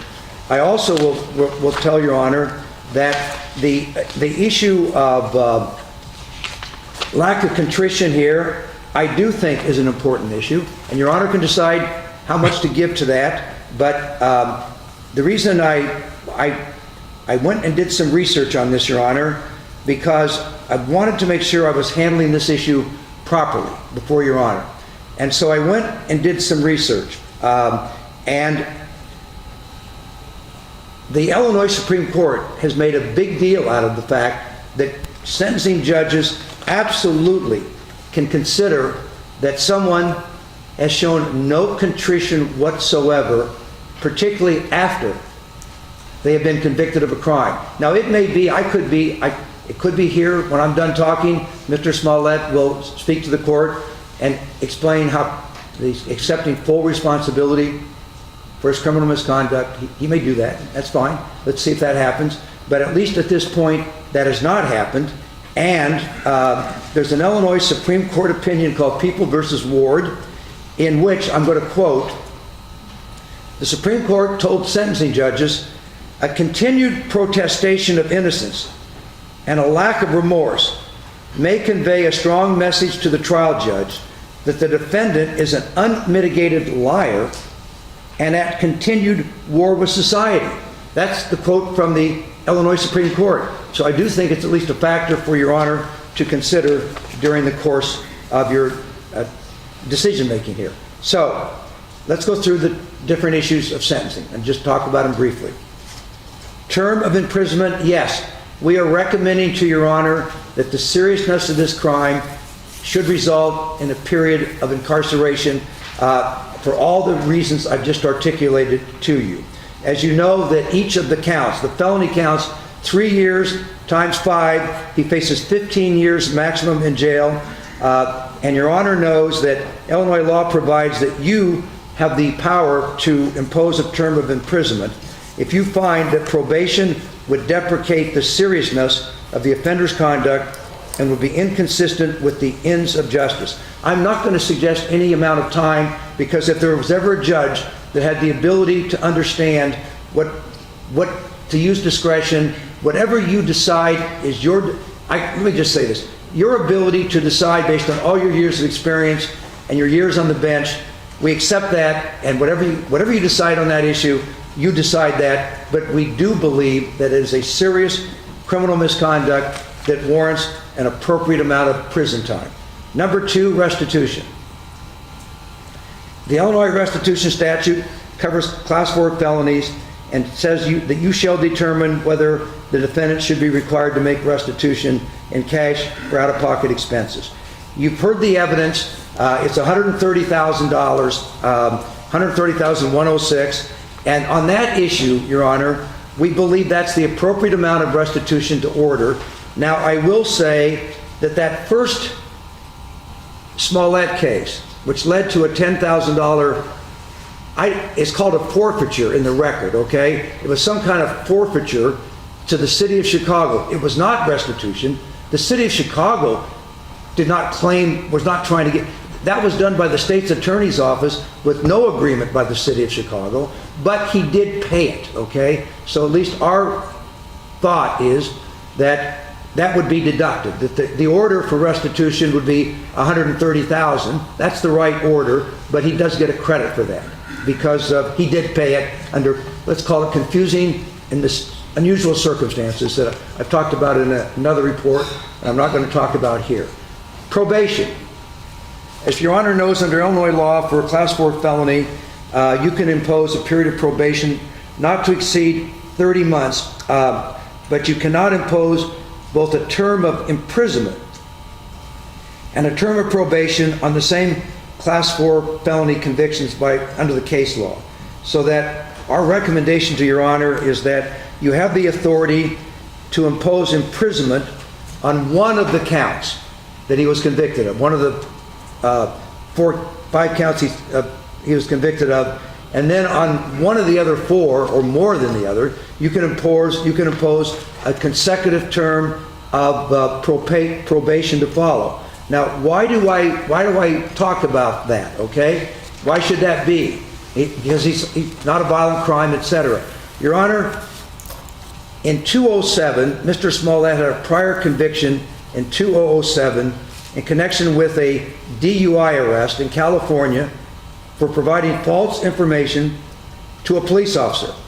Mr. Smollett reflects that this case today is not the first time he had lied to law enforcement officials, and so I believe as a result, the Office of Special Prosecutor believes that an appropriate term of probation, whatever you decide in Your Honor's discretion, should follow an imprisonment term. Next, criminal fines. Again, this is in Your Honor's discretion. You can decide the maximum is $25,000 for 5 counts. That would be $125,000 for the totality. We recommend a reasonable criminal fine to be imposed by Your Honor based on your judgment about it. Community service. Let's talk about community service because there's been, the defense has asked that maybe you should consider community service, and we agree with that, but it should be a condition of probation following a term of time in jail and following a term of probation. But as part of the probation, you have the authority, as Your Honor knows, to perform, he can be ordered to perform 30 to 120 hours of community service as a condition of probation under Illinois law. We respectfully ask Your Honor to impose and to at least consider maybe it should be devoted to an appropriate black or gay community service organization that can benefit from Mr. Smollett's hours of community service. And so, Your Honor, I'm going to conclude. You know the case very well. I was appointed as special prosecutor, as Your Honor's already pointed out here today, because Judge Tooman, after looking at the unusual way that Smollett 1 was resolved by the state's attorney's office, when the case was dismissed completely, with absolutely no term of imprisonment, no criminal fine, no restitution, no probation, no supervision, nothing. That Judge Tooman found that to be what he described as to be a significant mistakes by the state's attorney's office, and he believed that the public's confidence in the criminal justice system should be restored. I will tell you, at least as a trial lawyer, I believe this trial in this case has already done that, I believe, okay? The public wanted Smollett to be put, not just have his case dismissed, but Mr. Smollett should be put on trial and let a jury hear the evidence and decide. You brought that to happen at the end, well, almost still in the middle of a pandemic, you made that happen. And absolutely, Mr. Smollett got a fair trial here. There are some ins out there, though, that relate to punishment. And I respectfully suggest that the confidence in the criminal justice system can be restored as a fair and proper sentence is imposed in this case. I have nothing else to say unless Your Honor has questions of me. Thank you. I have no questions. I'll hear arguments in mitigation. Ms. Duce.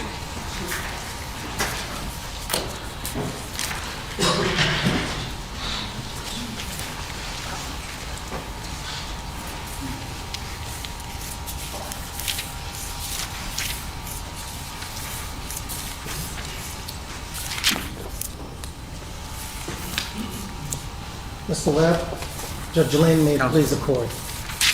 Judge, the defense is respectfully asking that you, as a starting point, consider the following: the extraordinary media publicity surrounding this case, the intense negative backlash against my client, Mr. Smollett, the significant negative impact that has had on his career, his livelihood, his family, who's been in court all the time, and perhaps more importantly, his reputation.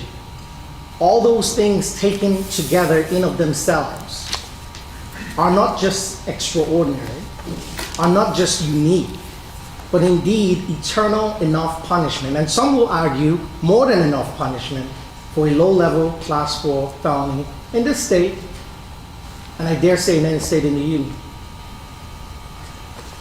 I begin by quoting a judge. I am trying to treat this case more like other cases, not differently than other cases, but more like other cases. That was you, August 26, 2021. You made that statement to us while we were discussing jury selection and procedures. And so I begin by asking you to treat this case like any other low-level Class 4 felony. Somehow this case has turned into a sheep in wolf's clothing, a misdemeanor dressed up as a felony, essentially. And how do I know this? Mr. Webb spent the entirety of his argument talking about the time wasted by the Chicago police force, time wasted by the city of Chicago. He also spent time talking about the impact this could have on the LGBTQ community. But there are problems with that, of course, Judge. Because I searched the disorderly conduct statute, the entire team did, and I was searching to see if there was any aggravation or enhancement ladder that our legislature in Springfield put in place for Class 4 disorderly conduct. Did they meet during the discussion of the bill that they passed to say anytime anyone wastes more than $30,000 of resources, it becomes a Class 2? Anytime anyone wastes more than $500,000 of resources, it becomes a Class 1 or maybe a Class X. No, it's not there. I searched for it. But what we do have is an enhancement ladder that does exist in the disorderly conduct statute, and it's right here. If you call falsely 911 or the police to claim that there's a bomb threat, any terrorism-related issue, you get a Class 3, and that's the only enhancement ladder. And I trust that our legislature has the common sense to think about time wasting and money, but it's already infused in the Class 4. That's the whole point of a Class 4 disorderly conduct. Mr. Smollett is not being accused of screaming fire, fire, or bomb, bomb, bomb, which will cause a public safety concern. That's why the legislature put that in there. Because they were thinking of a situation where someone comes into a movie theater, screams bomb, and there's a stampede and people could possibly die. So there's a public safety concern infused in that enhancement ladder. They did not think, about money or time wasted because it's already in the statute, it's already accommodated for in the Class 4 statute. And we know they think of these things when you look at the statute, the armed robbery statute. If you rob someone with a gun on top of the Class X enhancement, what happens? You get 20 years added to your sentence. You rob someone with a gun and you discharge that gun causing great bodily harm, what happens to you? 25 to life, enhancement on top of the Class X. Even down to your basic speeding laws. You're driving 26 miles per hour over, now Class B misdemeanor. You're going 35 miles per hour, it's now a Class A misdemeanor. The legislature thinks about this thing. Mr. Webb and OSP wants you to legislate law that doesn't exist in our statute, and that is not for the courts. The $130,000 they talk about, well, there are problems with it.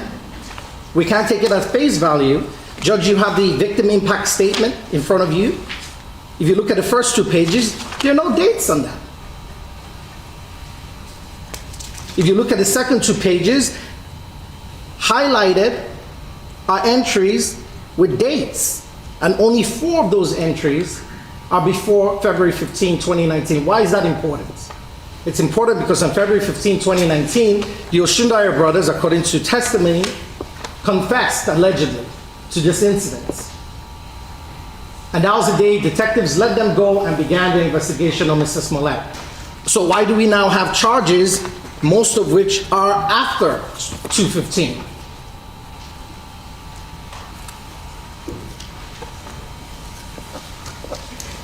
Judge, the second point I'll make is we're asking you to adopt the previous sanctions. Mr. Webb tries to dress it up like a forfeiture, call it what you want. Mr. Smollett was fined $10,000. Black Law's Dictionary, that's a fine. You can't punish a person twice. And I know you denied the motion, that's fine, but that's not why I'm bringing it up. Because there's an 8th Amendment issue here, cruel and unusual punishment. Punishment that is too severe for the offense. And how do we know this is too severe? Assume, oh, the jury found him guilty, okay. But Smollett won. To 2019, they made him pay what? $10,000 fine, which has never been returned to him. The sovereign of the state of Illinois, through their agent, the Cook County State's Attorney's Office, said, Mr. Smollett, we're taking your $10,000 bond, we're giving it to the city of Chicago. Bye-bye, he's never seen it. That is a fine. Then they made him do community service, which he cannot undo unless we had a time machine. So those 2 things are punishments that has been meted out to him. Sanctionable steps. And now Mr. Webb has come here to ask you on top of those 2 things which he cannot undo, nor can anyone. You can deduct it all you want from the fines or the restitution, it's still a fine that occurred. They're now asking you on top of those 2 things, we want you to give him community service and jail time. He doesn't say how much jail time. And jail time. And by the way, while you're at it, for the restitution that has no dates on the first 2 pages and the other 2 pages, there are only 4 after 215, we want you to give him that too, $130,000. It's overkill. It's called beating a dead horse. And that is not justice. That's retribution. That's punitive. And that has no place in the judicial system.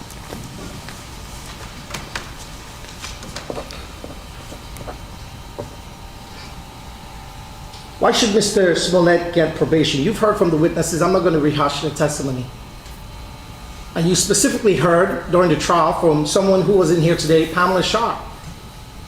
She talked about how Jussie gave most of his payments, his earnings, his salaries to charity. How many people do that? I haven't done it. But maybe I've learned something from Mr. Smollett. How many people at the age of 16 were taking a bus to go do community service and charitable foundation work for other people in other countries that weren't even here? How many people do that? Most kids at 16 are playing video games. I did. And that's the type of person we want to crucify for a class 4 low-level misdemeanor type felony and slam him in jail. That's what we do to people like that. When according to the jury, they've made a mistake. Lock him up. There's no violent crime, no felony that is above a class 4 alleged. He has no felony conviction in his record. Mr. Webb brings up the DUI, but conveniently left out the fact that it was a misdemeanor. And he was drunk. When people are drunk, they say silly stuff. Let's not forget that. And he was 24 years old. He was a young man.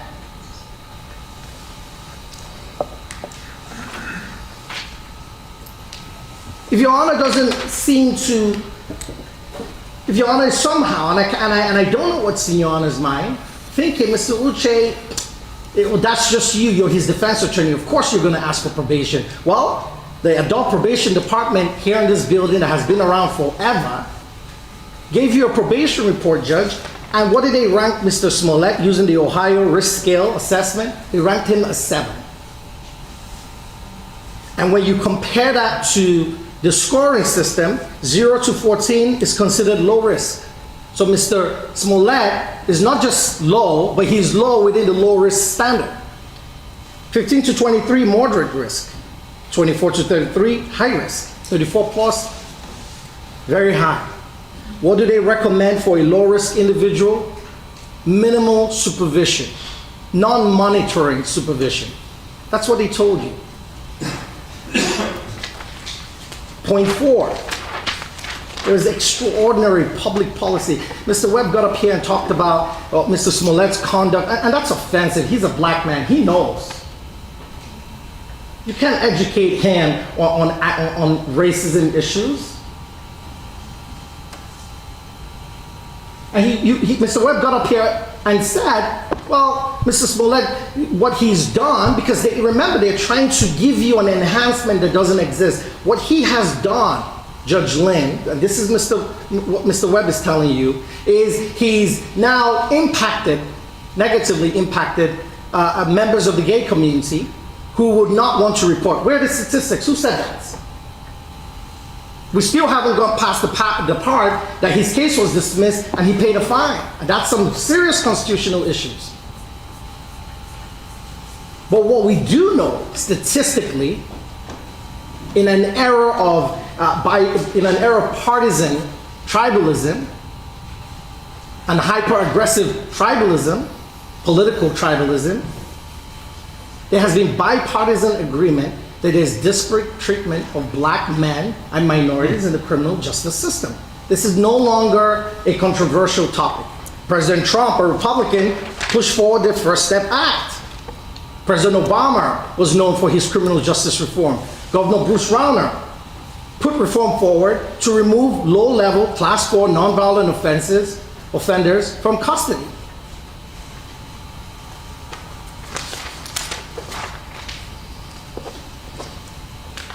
And Your Honor, we have to look at stare decisis, precedents in this courtroom. Your Honor has had multiple Class 4s, and I listed them in what I turned over to you. Some including some level of violence, domestic violence case number 19CR01394001. With a prior, he got 2 years probation for Class 4. And I'm sure Your Honor has absolutely every reason to have given that.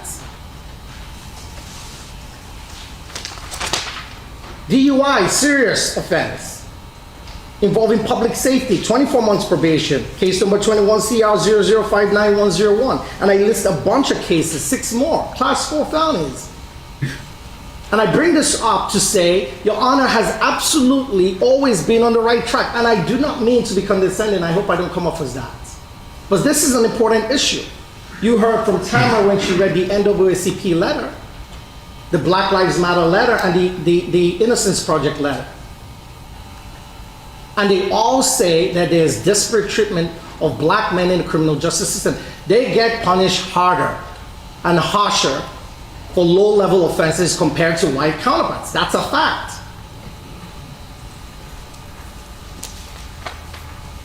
Mr. Webb was appointed special prosecutor almost a decade ago in a case involving involuntary manslaughter. That's why I was surprised he was asking for jail time, because that individual, what did they get? 30 months probation, including 60 days in their house, home confinement, for an involuntary manslaughter where someone died.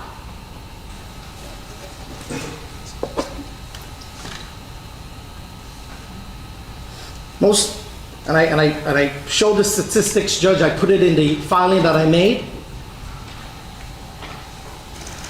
The irony of this entire thing, when Mr. Webb gets up to point out that Mr. Smollett disrespected somehow the black community or the gay community, the irony of this situation, and Mr. Webb quotes statistics that he believes show that people are punished and false reporting. Well, most black men and most black people are falsely accused all the time. I mean, in an age of social media, we're inundated with reports about this. And what happens to those things? They go unprosecuted, underprosecuted, and not prosecuted at all. So why are we jumping up and down and acting like this is a murder case? It's not.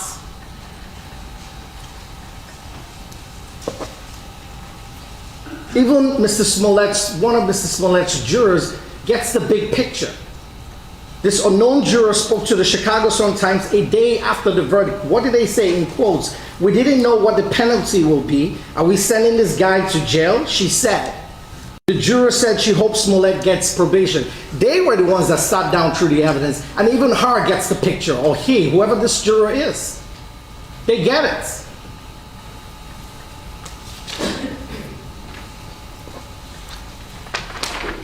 What does jail accomplish? Mr. Webb is asking for incarceration for a low-level Class 4 felony. Well, Your Honor saw the submission from a medical affidavit. The jails are inundated with the pandemic. Illinois had one of the worst cases in the world. Sending Mr. Smollett to jail is almost like a death sentence. Yes, it is.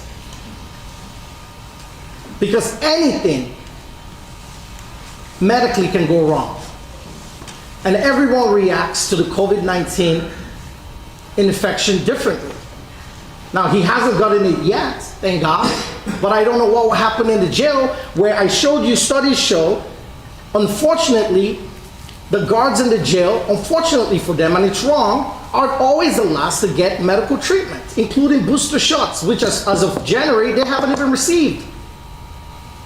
So we send Mr. Smollett to jail, he dies of COVID, and what, for a Class 4 low-level offense? Mr. Smollett is a high-profile individual. There has been negative backlash against Mr. Smollett. I'm not complaining. We're the defense team. It comes to the territory. Each and every one of the defense lawyers has received racist or sexist attacks after this case and during this case. And that's okay, we take it. We're defense attorneys, that's what we do. So now imagine the attacks that Mr. Smollett has to live with for the rest of his life.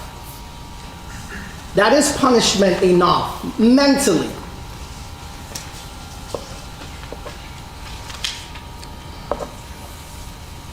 The last point I'll make is public policy. There's public policy against retribution. Politics has no place in a courtroom. The courtroom is a graveyard for politics. And they can get up here and say the pride of Chicago was offended. That's fine. And time and money was wasted. And I heard Mr. Webb state to this court something I couldn't really decipher during the trial, that Mr. Webb did it for himself. The problem with that is we've all heard testimony from multiple people who say that Mr. Smollett does things for the community. And moreover, let's not forget, everyone testified unimpeached on their side, or on our side too, in terms of this particular issue. Mr. Webb, in terms of deciding or trying to figure out what drove Mr. Smollett to do this, started off by saying he wanted more money, then it became attention, then it became because of the letter he received.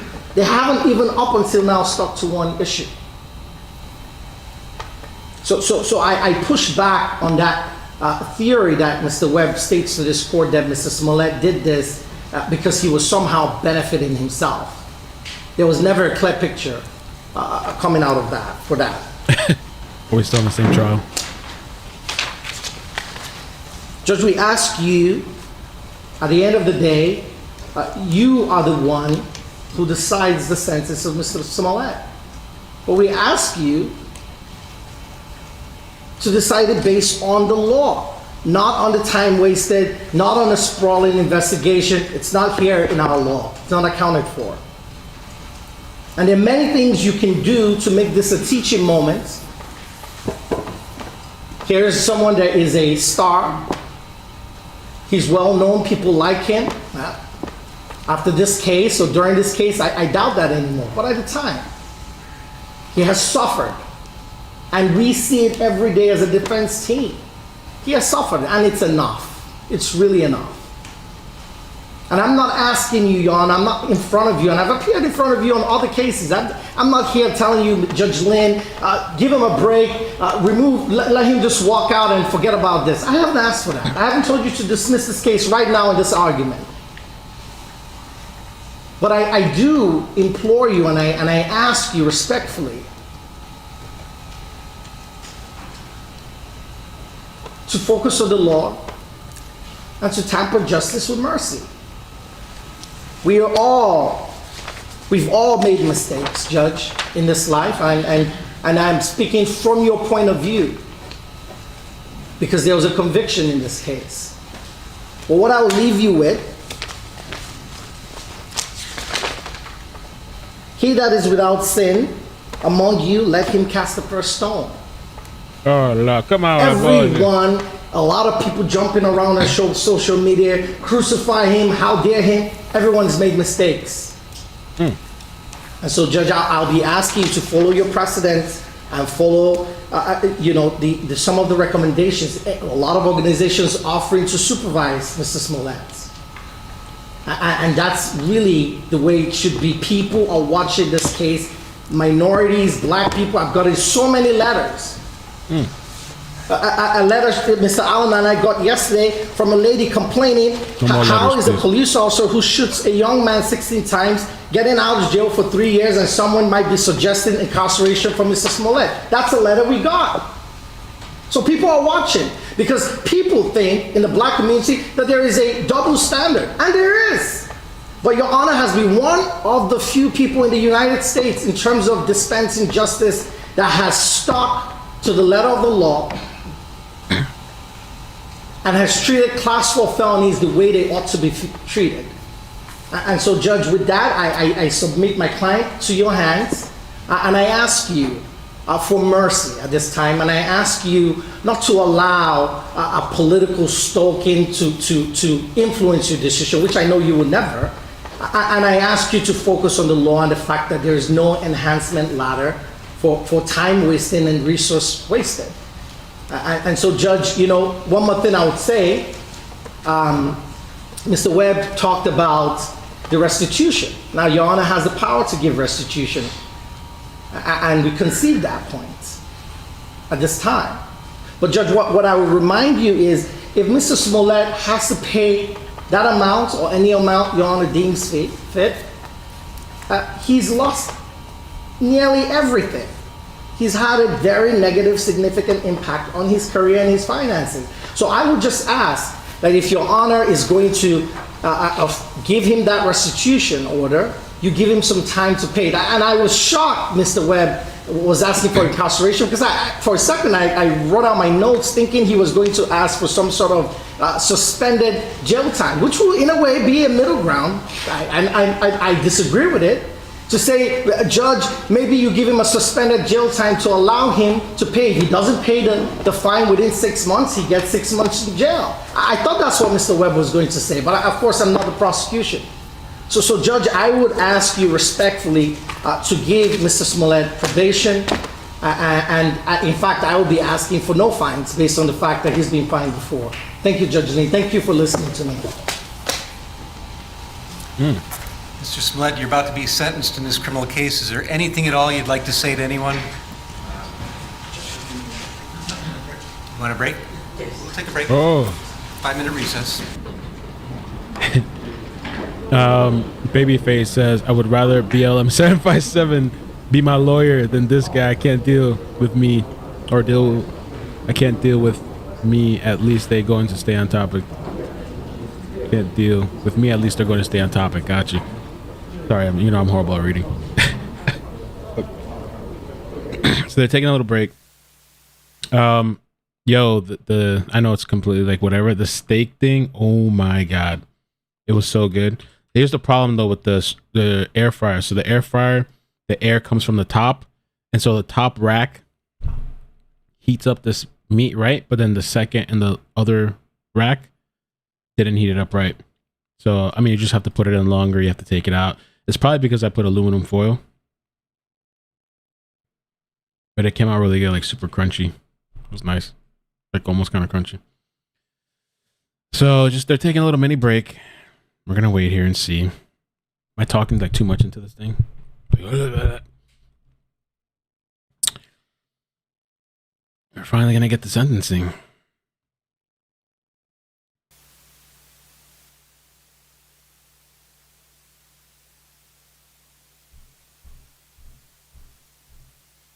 I don't know that I don't think they're gonna give him the time, man. I don't know, 3 years. Do a poll, iCkEdMeL. Will Jussie apologize, cry, and speak before sentencing? Apparently he didn't want to speak.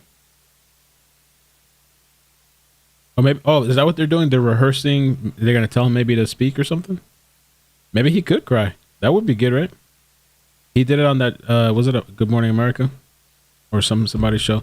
The thing with Jussie, I remember back then, and I haven't been following this that much, but he was actually going to be let off. Like they were going to just let him go. I forgot what exactly the situation was, but at first they were going to let him go, but then he kept saying, like, sticking to the whole lie and saying all this and that, and so they decided to press charges. Oh Lord, you've been with Joseph Morris. Can we always come through, my friend? Appreciate you guys coming through. No, I didn't get to do the veggies. I have tonight I was just gonna do broccoli. I got this frozen bag of broccoli and like cheese. Just something quick and simple, but I haven't even I gotta do that.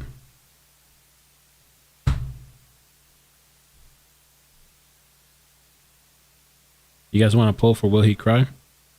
He is an actor, man. I don't know if he's gotten to the level of crying on the man.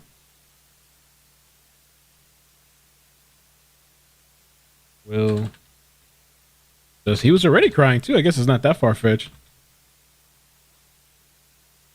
Okay, so LOLer says the DA dropped the charges, so the special prosecutor was brought in. Oh, okay. That's what it was, yes.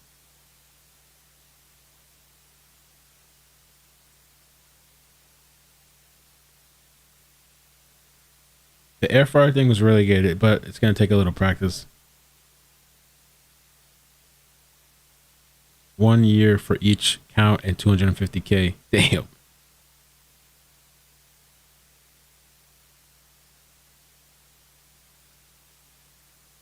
I don't like mushrooms. I know it's kind of a lot of people love mushrooms. I don't like the texture. The texture is just weird to me.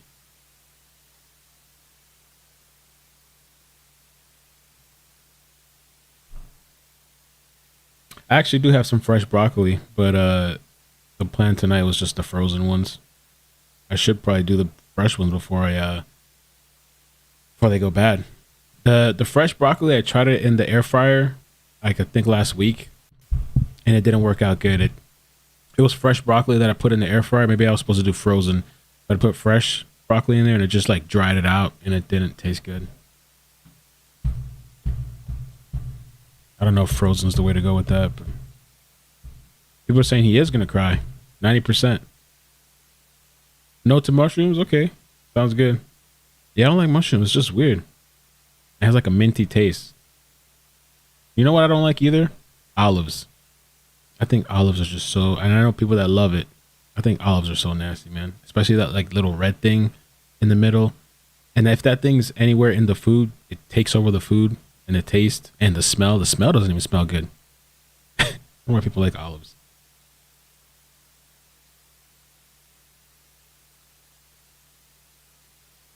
iCkEdMeL, I was subscribed, didn't I? You're talking about olives. Left.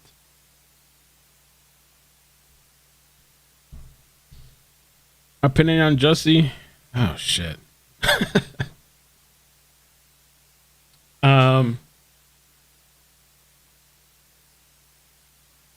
Well, I haven't followed the case, but I do know like the regular basics. I think he totally lied with intention. I think he was lying for like sympathy, or just especially at that moment in time with all, with the race stuff and the political stuff. I think he was hoping to garner like sympathy for his career to take off and everybody to rally around him. I think that was the whole plot to that. I feel like because he has so much money and he's so connected, I don't think that they're gonna lock him up. I think because of, we're just seeing the end here. I don't think he's gonna get jail time, or if he does, it's probably gonna be small. Oh, he did say I'm the gay Tupac, right? But you know what though? I mean, I think that's why we need the whole context. I don't know what. Jazz sent me this earlier. Hold on a second. Where's this article?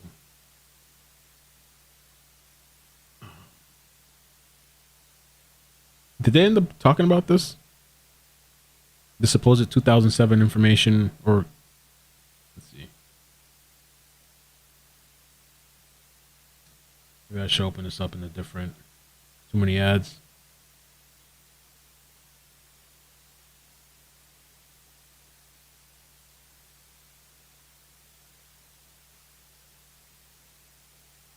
Jussie Smollett gave false information in 2007 DUI bust, claiming to be his brother. More than a decade before the investigation involving Jussie Smollett's hate attack claims, the Empire actor pleaded no contest to providing authorities with false information in the DUI case. He gave police the wrong name, Jake, the name of his brother, after being stopped in 2007, according to a complaint filed. The actor pleaded no contest to 3 misdemeanor charges in that incident, driving with blood. Oh, that's what everybody's talking about. Driving with a blood alcohol concentration above the legal limit, driving without a license. Oh, damn. And lying to a cop. Jesus. Maybe he should get charged for something. I mean, he's already charged, but like the sentencing, maybe he should do time. I don't know. Under the deal, prosecutors dropped 4 related charges, including a charge he signed a written promise to appear using Jake Smollett. No.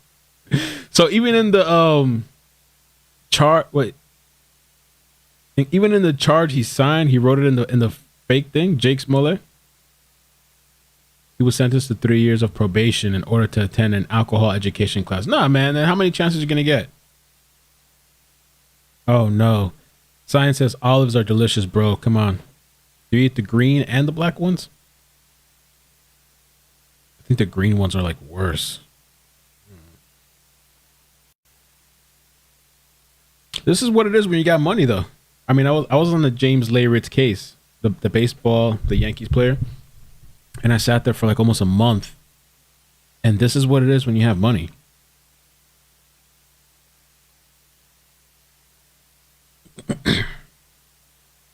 News of Smollett's past legal history emerged as Chicago police pursued leads the actor may have orchestrated a January 29, sounds like January 6, attack on himself with the help of 2 brothers questioned last week. Smollett told police he was jumped on a street outside his Chicago apartment while returning from a Subway restaurant. He claimed 2 masked men kicked and punched him, placed a rope around his neck, spewed racist and homophobic slurs, and yelled, "This is MAGA country! This is MAGA country!" An apparent reference to President Trump's campaign slogan, which, by the way, did anybody see? Trump did an interview yesterday on the Nelk Boys channel. I'm surprised YouTube didn't take that down yet. But they killed that video. That video really blew up. The brothers implicated in the attack, identified as Ola and Abel Asundario, reportedly told police Smollett paid them to carry out the attack. Wasn't there a whole video too where they had him on video or something talking about or admitting or him getting caught or something? I know, there's a long time, huh? Must be some serious conversation going back there. Ain't no MAGA in Chicago. Yeah, that alone is kind of like a little sus, ain't it? People walking around at that time with the MAGA hats. MAGA country. Yeah, they killed it, man. They really did some. As soon as I saw that premiere, I was like, oh, they're going to bring numbers. I've known they had a relationship because of Dana White and the UFC, and there was that time where they were on the jet with Trump, and then when they brought him out to do the dance or whatever, the YMCA dance. Yeah, it's at 5 million views. And it's still up. They didn't take it down. The Nelk Boys podcast. Whether you like them or not, or however you feel about Trump, I think it's pretty interesting.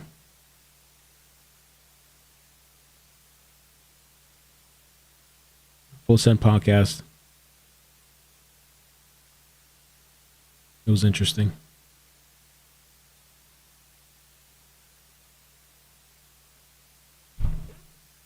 Let me close this out. I'm thinking. I honestly think that they're probably not gonna. I don't think he's gonna get jail time. I don't think so. I think because of the status, the celebrities, all these organizations, BLM, it wasn't Samuel L. Jackson, like all these people. It's gonna be a whole charade. Charade? Is that the word I meant to say? Charade? I think so. Zaname, hey, what's up, Zaname? Thank you for the super chat. Miss you. Watching from Romania. Keep up at it. I hope you're safe out there. Be good. Zaname, I think she took in. Well, let me not say. I forgot. Oh, you made it on the news. I forgot to. Let me.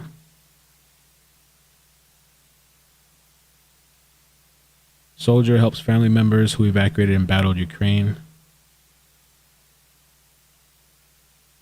Let's see. Oh shit, look at you. While we wait. Dynamite right there. She's out there helping people. U.S. Army Sergeant Class Anastasia was overcome with emotion when she saw her cousin Tatiana and Tatiana's 11-year-old daughter Sophia. I'm sorry, don't kill me, Zaname, if I'm mispronouncing it all. I'm trying to rush through it. March 4th, in the international airport of Bucharest, a Ukraine native and a neutralized American citizen left the U.S. last week to help Tatiana and Sophia, who fled their home amid the war in Ukraine. That's really nice, though. Good picture. That's awesome that you're doing that. I got canceled on my Ukraine stream. I'm glad you didn't judge me for that.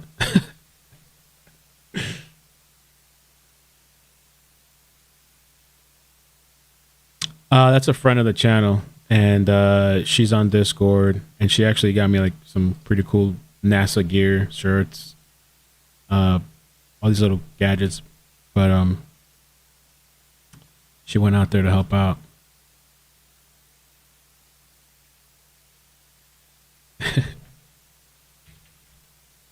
I wonder what's going on in the back room. What's taking so long?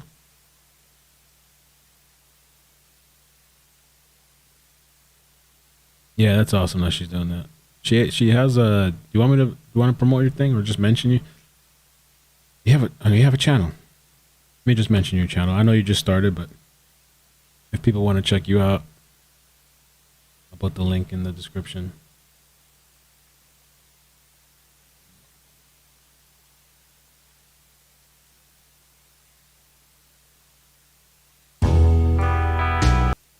Oh, by the way, the music that you use, a lot of it's like copyrighted. I think by Epic or something.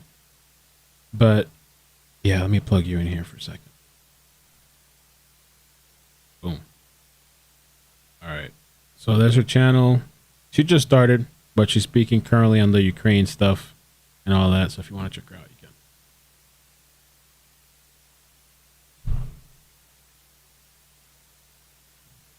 Yeah, I'll put it in the chat too. I just put it in the I put it in the description, but I'll put it in the chat too. I watched one video so far, and it was pretty good. It was explaining bombs and some of the situation out there. I didn't even realize too, because I really had no knowledge. A lot of people don't, I don't think, with the Ukraine stuff. Like, it really takes time to sit down. That one day I sat down, I think for like 2 hours, it was like, holy crap, this is a lot. And I was trying to go back and to try to understand, because it really is like you have to go back to understand the current situation. But the whole Crimea thing, I thought was interesting because people kept mentioning, I didn't even know it. They took Crimea over, and when Obama was president, right? Nobody said nothing. There wasn't all this stuff going on.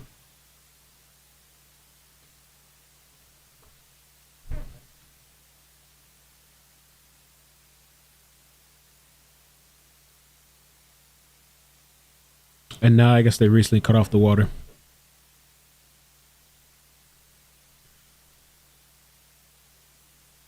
No, yeah, he hasn't admitted to doing anything wrong.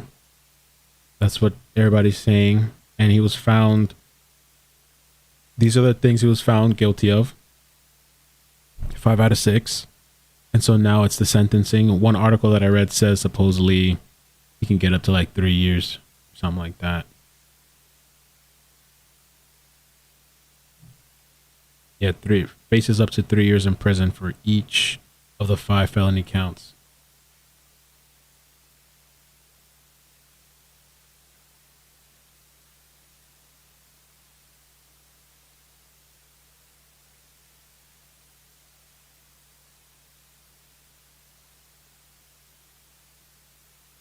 We're not the only ones in this situation. No help from the U.S. to get our family home. Congress senators are helping out, but immigration office is quiet. I saw a video last night from the President Zelensky, and he was saying that like there's just not enough help. They're not getting enough. I saw there was like a bomb or something too for the hospital. I still follow a little bit, you know, just keeping up to date with what's going on over there.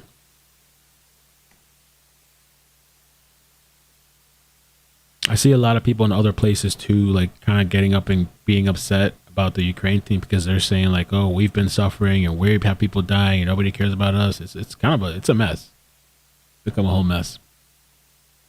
Then I saw that Zelensky backed out of, he said he wasn't interested in NATO anymore or something like that. NATO, Zelensky. Yeah, Ukraine's Zelensky says he's cooled on joining NATO.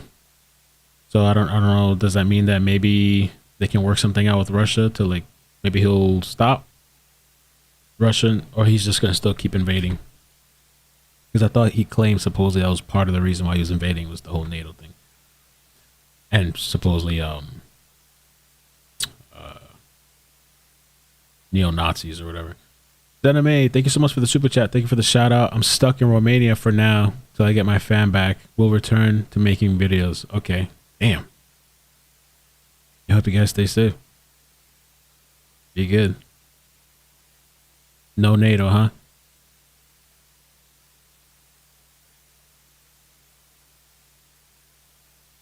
huh? Chris Davis says, Speak the Truth channel on YouTube has the best mapping of troops and news. Okay. No, yeah. I mean, I kind of understood as far as like positioning and stuff, the whole NATO thing. That kind of taken over. And I've heard some people mention or reference One World Order.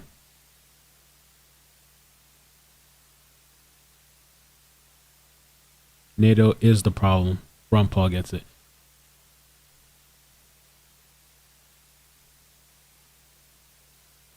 The NATO thing is pretty interesting. It kind of is. I was talking to a friend the other day, and it's like, yo, they need something. They always need something, because the virus thing is dying out.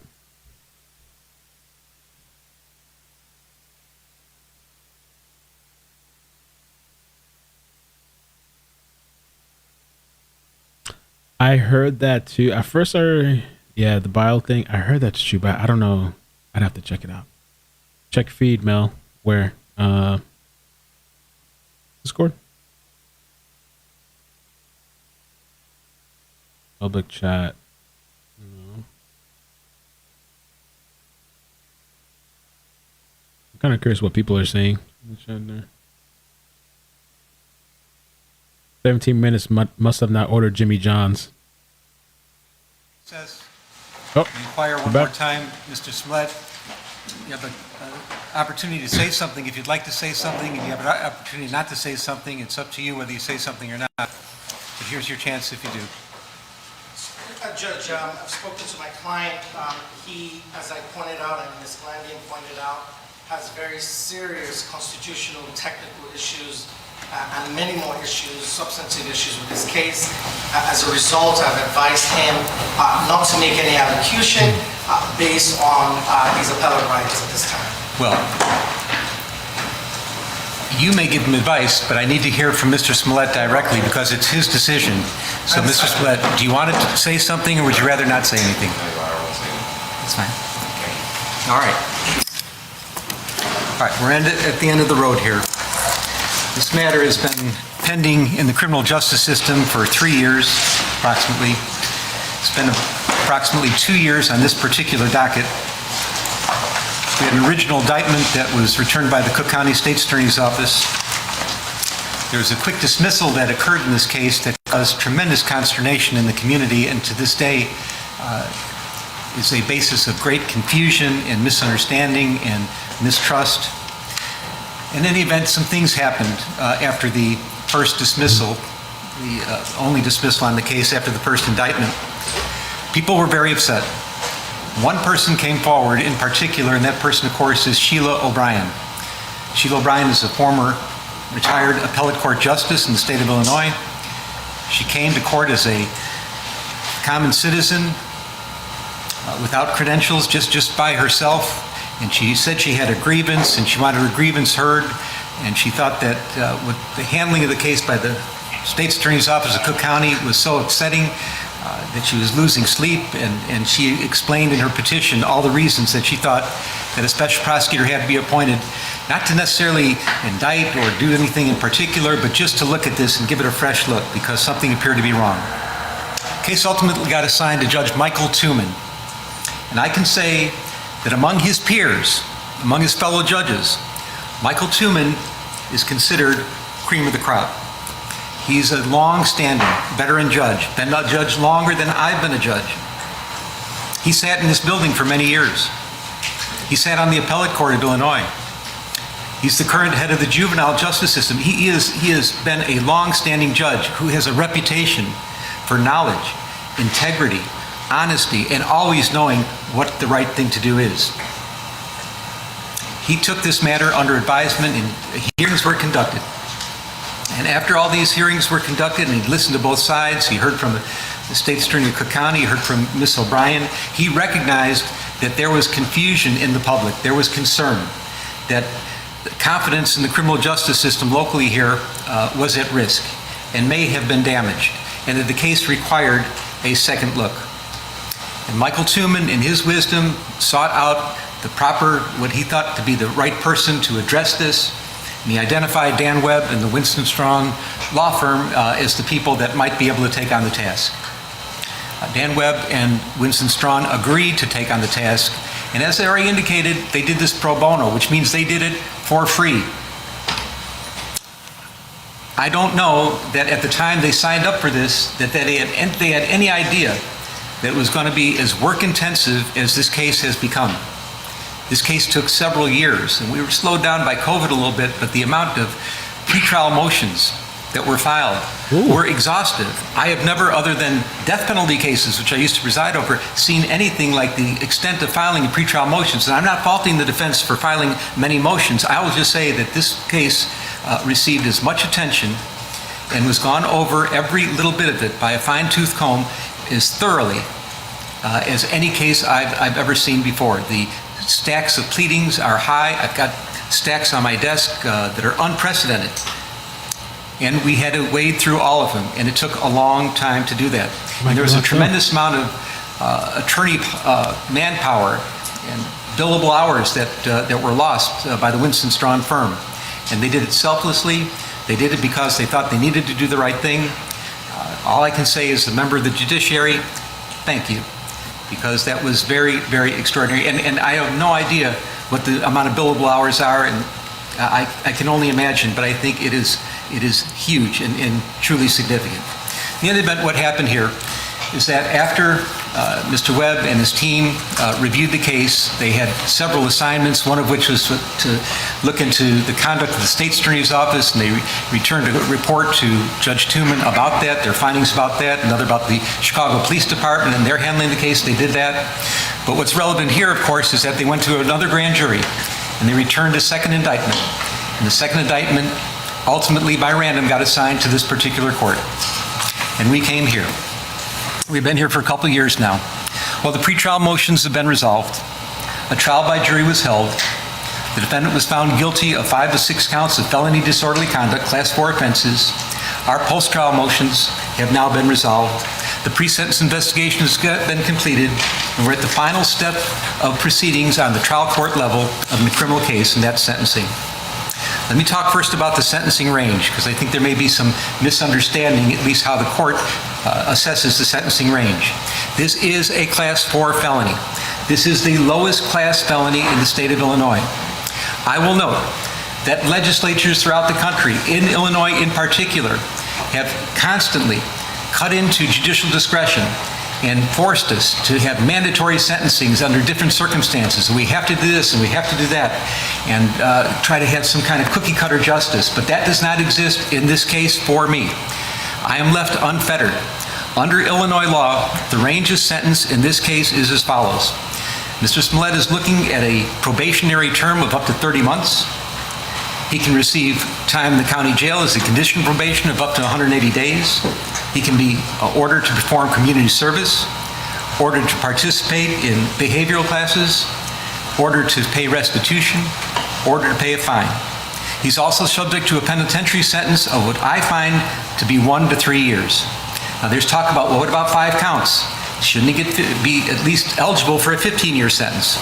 There are ways to analyze Illinois law and say that in a case where there are 5 counts, that consecutive sentences might be required or might be at least considered. I don't believe that I could ever make the findings that are necessary in Illinois law, and I'm not going to have a long dissertation about it, but I don't think those findings would apply. I don't think Illinois law, for the facts I have before me, would allow for consecutive sentences. So as far as I'm concerned, the penitentiary sentence, should there be one, would be 1 to 3 years. I'm mindful that there's acute public interest in this case. We have television cameras. They want to be here, and they are here. People are watching. People seem to care passionately for varieties of reasons about this case, and the reasons are many. And let me be clear that the sentence that I've put down today and render down to Mr. Smollett is not in any way, shape, or form to assuage any public sentiment in any form at all. I'm listening to things that were brought to me in court today, people that have participated in the aggravation and mitigation portions of the presentation today, but this is not for the public. The sentence that's going to be rendered today is going to be strictly for Mr. Smollett. It's going to be fashioned for him. And when a judge sentences somebody, and I've been doing this for quite a while now, you have to look at both the crime that was committed and the person that committed it. How did the person get here? Who is this person? What is the crime? You put them together, you look at the sentencing range, and you try to find something that is just and fits and makes sense and that is right. And that's what we're going to do.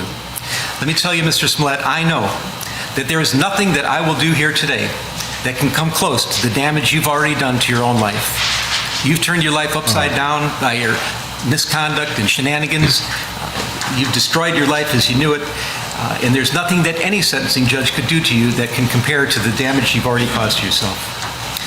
So who is Jussie Smollett? Who are you? And how, out of all people in the world, did you get to be here, sitting in the courtroom in Chicago at a sentencing hearing, convicted of faking, hoaxing, racial and homophobic hate crimes? How in the world did this happen? Well, there are ironies in this case, and the ironies are many and they are profound. And I'm talking about the testimony I heard under oath from Mr. Smollett, corroborated in large part by the pre-sentence investigation. Mr. Smollett chose to take the witness stand, which of course is his right. He took an oath and he got on the witness stand, and the first thing he did was to introduce himself to the jury.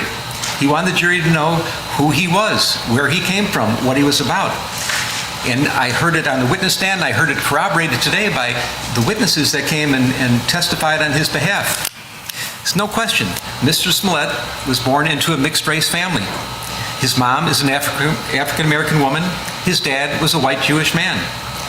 There were 6 siblings. And if you can say anything about this family, and we're talking about a very, very tight-knit family, a village that was always in sync with each other, that cared about each other, was completely, wholly supportive of each other, you know that this family knew about matters about social justice more than anything else. That's what the family stood for. It is part of the fabric of their existence. I know that Jussie Smollett grew up knowing to be sensitive to matters about racial discrimination, any kind of discrimination, any kind of social injustice. And as a matter of fact, I'm learning more about it as we're going on in the letters I've been receiving and the testimony I've heard today. He's been doing this all his life. He doesn't just talk the talk, he's walking the walk. He's out there, he's advocating. He's involved in the community. He cares deeply about social justice issues. And for you now to sit here, convicted of hoaxing hate crimes, racial hate crimes, and homophobic hate crimes, the hypocrisy is just astounding. I don't know where to begin. I'll remember one thing that will always stick in my mind, and I've been involved in so many trials over the years, but something happened in this trial that it was remarkable, and it talks about your sensitivity to issues of social justice. You're on the witness stand. You're being cross-examined. Your liberty is at stake. It is your criminal trial. Mr. Webb is winding through some things on cross-examination, and he's going through some social media communications, and whether it was Instagram or chat or text, a little quibbling about that doesn't matter. But Mr. Webb found a line that he wanted to confront you with, and he said, "Didn't you say," and he used a word starting with the letter N, "meet me at this place at this time," and I'm paraphrasing. And rather than just answer the question, which is what a witness is supposed to do and expected to do in their criminal trial, you stopped the proceedings. You said, "Mr. Webb, out of respect for all the African American people in this courtroom, you should not be using that word." And I was amazed. But it showed, and I'm not talking about the parrying and the gamesmanship that may go on between a prosecutor and a witness on the stand. That's not why I'm telling this, recalling this event.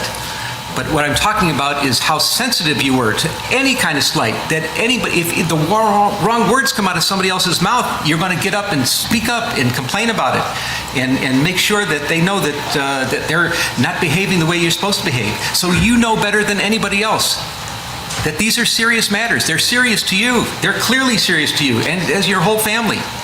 And for you to be here now, convicted of these hate crimes, it's just astonishing.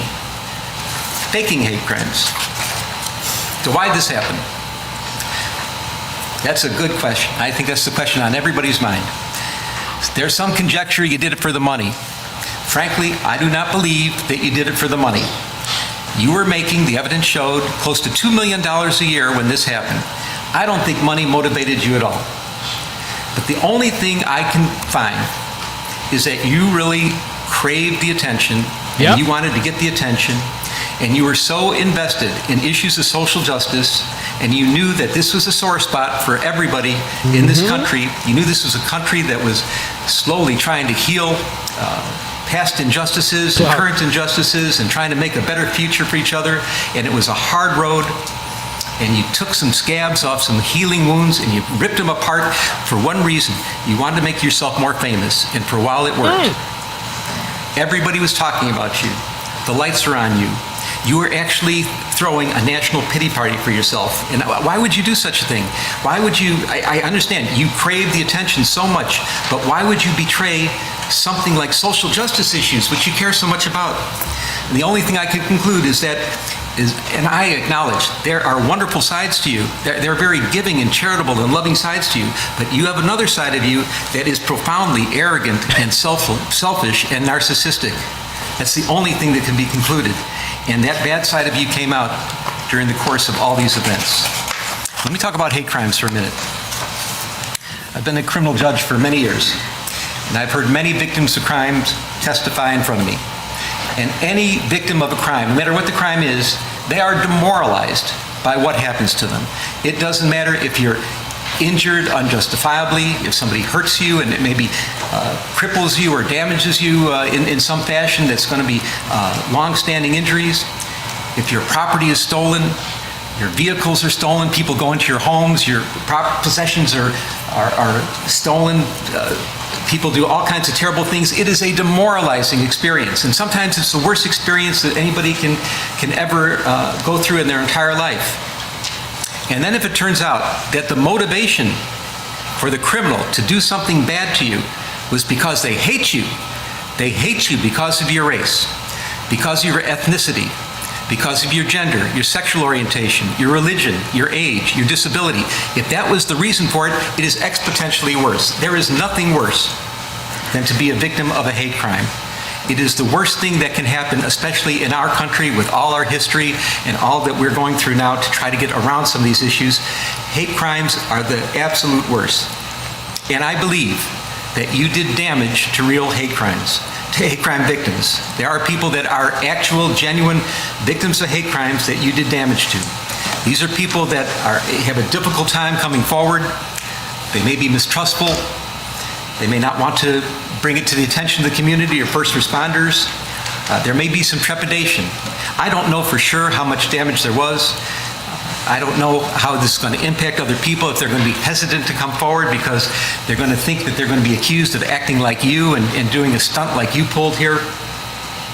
I don't know if first responders are going to be more doubtful and skeptical of people that come forward, real victims of hate crime, because of what you did here. I'm hoping it's not that way. Now I'll show one of the ironies in this case, and I find this pretty profound. I got letters from people that advocate about victims of hate crime their entire lives. They devote their lives to this. I'm talking in particular Derek Johnson, president of the NAACP, Reverend Jesse Jackson.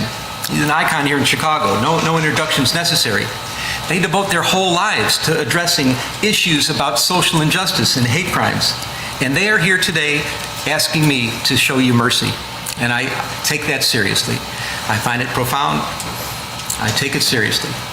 And I know that they're in a better position than myself to educate the public about that topic, about the damage you've done to real victims of hate crime. And I am confident that because of all the attention that you've garnered here on this case, that they are going to seize the opportunity and they will educate the public and they'll be talking about this and they'll try to mitigate some of the damage that you've caused to real victims of hate crimes, and they're better positioned to do it than I am, and I will defer. But I will acknowledge that you have done some real damage. Yeah, we got it. I want to talk about your premeditation. Again, I've been a criminal judge for many years. Wow. And I know that people end up where you are right now, awaiting sentencing on their criminal trial. And how did they get to court? How did that happen? There's some people that wake up in the morning, they have no intention of doing anything wrong. They're not looking to do anything criminal. That's the last thing on their minds. But there are crimes of impulse that happen. Road rage, a barroom fight, bumping into somebody. Words are exchanged that somebody finds insulting, and sometimes weapons are available, and the results can be horrific, and they can be permanent. And people are sitting here and they're wondering themselves, how did I get here? I wasn't looking for trouble, but trouble just seemed to find them, and crimes of impulse. And when I'm saying that I have to put the person and the crime together and try to mix them and understand who it is that committed this crime within the sentencing range, and that's part of my job to do. I consider how the person got here. But this is not a crime of impulse. There are also crimes of opportunity.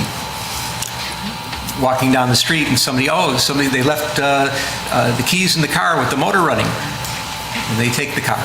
Or they're in the department store and they see someone put the credit card on this side and they go to adjust their baggage on the other side and grab the credit card. Those are crimes of opportunity.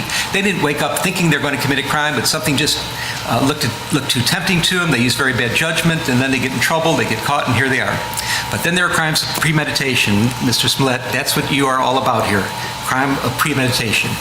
You did wake up in the morning thinking you were going to do something bad and something wrong. And I know more today about this than I ever did before, that there are some wonderful things about you. And I know how people they cherish you, and they cherish your relationships, and they cherish the good works that you've done. And they love you sincerely and deeply. And they're not faking, they're not lying when they talk to me about their feelings about you and the good things that you've done. But you had that dark side, and this is what happened here. You premeditated this case to an extreme that's amazing. You wrote a script. The script involved words. You're going to encounter me on the street, yell out empire, N-word, F-word. You're going to hit me. You're going to beat me up. You're going to put bleach on me. You're going to put a noose around my neck. That's a script that you wrote. Now, it's not a good script, especially for Streeterville in Chicago. It's questionable, but it's a script that you wrote. You picked out the actors. You chose the Oceandero brothers. And why did you do that? Because you knew them. You trusted them. They idolized you. You're an established actor in a serious television production of Empire. They were kind of hangers on there. They're trying to get jobs as extras, maybe a little speaking part here and there, but you were mentoring them. You were helping them. They wanted your advice. They would do anything for you. They thought you were one of the greatest people in the world to know, and that you could help them in their careers. They're in great shape. They gave you a little advice about diet and exercise, but they idolized you, and they would have done anything for you. And you chose them because you knew that you could trust them, that they were loyal to you. You paid them in advance by check. Not necessarily a good idea, but it was your idea. It was part of the plan that you paid them in advance, and the check was out there. The check was shown into evidence. That was part of your premeditation. You chose a date, you chose a time, you chose a location, you had props procured. You gave them a $100 bill and had them get the supplies. What are the supplies in this case? Get masks. Nobody should see you. We're going to say that you're white, but obviously the Oceandero brothers are not white. We're going to cover your faces in masks. We're going to have a red hat because that's going to indicate MAGA country. We're going to get a rope that we're going to use as a noose. We're going to procure some bleach. You're going to have the supplies. And then you had all that together, and then you did rehearsals. You picked them up and you did drive-bys. You drove around and around the block. You picked them up in Lakeview in their neighborhood, and some distance away you went to Streeterville where you were living, and you showed them. You're going here, you're going there, and you're going over the lines. You're going over the script with them so they would memorize the script. You're indicating which brother. You're the one that's going to hit me. You're the one that's going to put the noose around my neck and pour the bleach on me. This was planned. This was premeditated to the extreme, and I find that your extreme premeditation in this case is an aggravating factor today. Let's talk about the incident itself. Yeah. It's all set up. The Oceandero brothers are on board. Your plane is running late. You had a chance right then and there to think, okay, I'm really late, I'm 4 hours late, this can't go down, it's freezing in Chicago, we're on the verge of a polar vortex. You might have just thought about it and said, maybe it's not in the cards, maybe the karma is wrong, I shouldn't be doing this. But no, you double down. You start communicating with the brothers through social media. Now, whether it was by texts or chats or Instagram, public or private, one way or another, you kept in touch with them. And there was some quibbling about the specifics about how you kept in touch with them, but they knew what time you were coming in, and now the time is pushed back to 2 o'clock in the morning in the freezing cold weather. It's double digits below zero at 2 o'clock in the morning. You have to have a reason to be out on the street. And the reason you chose is you come up with the story that you needed to get some eggs at Walgreens at 2 o'clock in the morning. And if not that, you're going to go to Subway and get a sandwich and a salad and get something to eat at 2 o'clock in the morning in the freezing cold. You did one more thing. You got the Oceandero brothers. Now they're on board with you. You're using them as your patsies. You have your friend, you get your friend Brandon on the phone, and here's a man, a professional man that's trying to help you in your career. And you're not sure what town he's in, if he's in Australia or not, but you get him on the phone, and he's going to be your patsy also, because he's going to listen and be around on the phone to hear that you're being attacked by somebody. Now, he doesn't know what's going on, that it's really not an attack, but he's going to be able to corroborate your story. So you're getting that together. You got Brandon on the phone, you're out on the street ostensibly to get some Subway, you get some Subway, and you're walking to where this is supposed to take place. Now, the Oceandero brothers, they're getting ready too. And they're doing this because he wanted them to do it on the sneak. No cell phones involved. Make sure nobody sees you get there. And what they think is some kind of clever way of getting there, they have an Uber pick them up from their home in Lakeview. They take the Uber to Old Town. It's a different neighborhood. They get out of the Uber and they get into a cab. Now the cab is supposed to go to Streeterville, but not to the scene where this is supposed to happen, a few blocks away. So nobody actually sees them get out of the cab, and this works out the way you want it to work out. So they get there a little early, they're walking around, they're sitting on a bench for a minute, but at 2 o'clock, the time that you said this is supposed to happen, at the place you said it was supposed to happen, at the moment you said it was supposed to happen, they appear. So you're talking to Brandon on the phone, you have your subway in hand, and they follow the script. Hey, Empire, word with the letter N, word with the letter F. There's a scuffle. They pour bleach on you. Brandon's listening to this. They attempt to put a noose around your neck during the scuffling. You're getting a little abrasion and scrape on your face. A car goes by, and the brothers take off. They leave. They never did get the noose around your neck. So what do? You gather your belongings. You get the cell phone. You're talking to Brandon. Hey, did you get jumped? Yeah, I got jumped. I got mugged. Did you hear what happened? You're trying to make sure that he heard the words that were spoken. You grab your food, and you took the noose that they never did get around your neck, and you put it around your own neck. I repeat, you put the noose around your own neck. Wow, this is crazy. I've never seen something like this. You go home.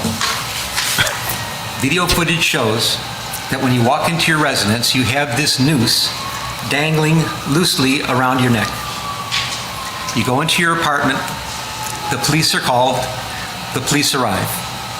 The first officer on the scene is Chicago Police Officer Mohammed Beg, in full uniform, the first responder of the first responders. His body cam is on.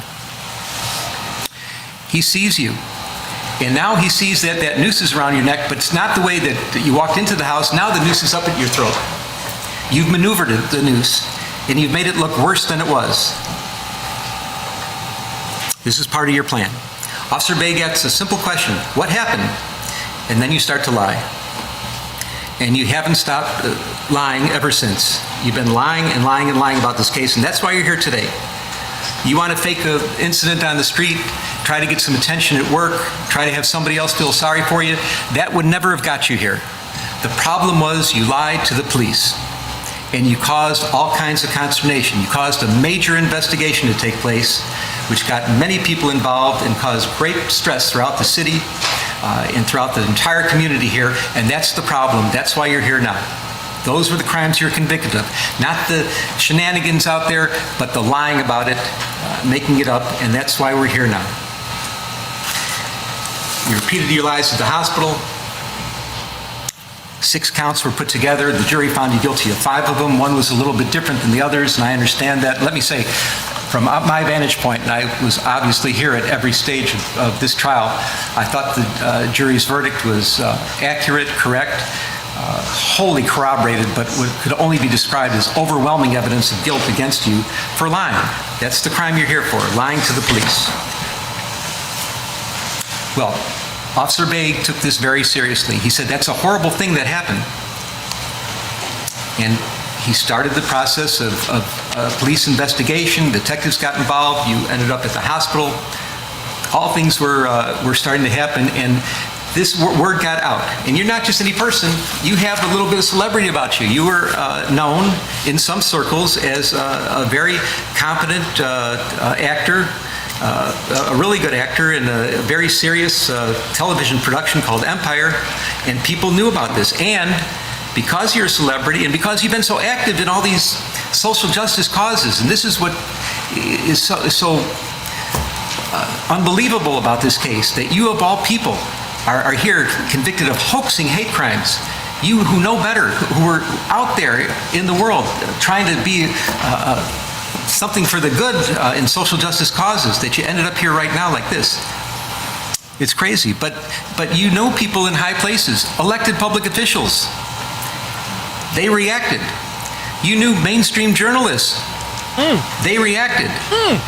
You became the first page, your front page news. You're talked about in the halls of Congress.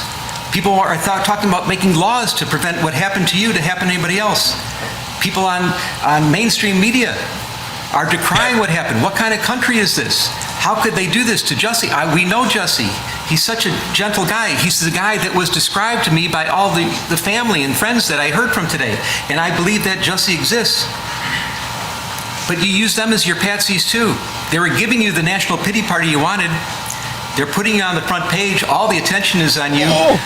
People talk about social injustice. Your name was coming up first, which is exactly what you wanted. But you used them. If anything, people in those positions, elected public officials, mainstream journalists, their credibility is everything to them. And you didn't care that you might be damaging it. You did damage to them. Because, again, there's a side of you that has this arrogance and selfishness and narcissism that's just disgraceful. And your plan worked, of course, until it didn't. We're in Chicago. You lived here for 5 years, working on the Empire Show. And you have to know, as well as anybody that lives in Chicago, that Chicagoans, they love their city. They're fiercely loyal to the city. And believe me, Chicagoans know we don't all agree with each other on a lot. There are all kinds of disagreements on what our city should be, what the vision should be for the future. There's even disagreements about what our past was like. But despite all the disagreements and all the things that are not right with Chicago, it's sweet home to Chicago to the Chicagoans. Chicagoans are fiercely loyal to their city. But Chicagoans have one thing in common that they agree on, that there's no misunderstandings, everybody's on the same page. And that page is crime is a problem. It is a major problem. Nobody disagrees. And we know that police resources, they are valuable. They're limited. Detective resources are precious, and they cannot be squandered.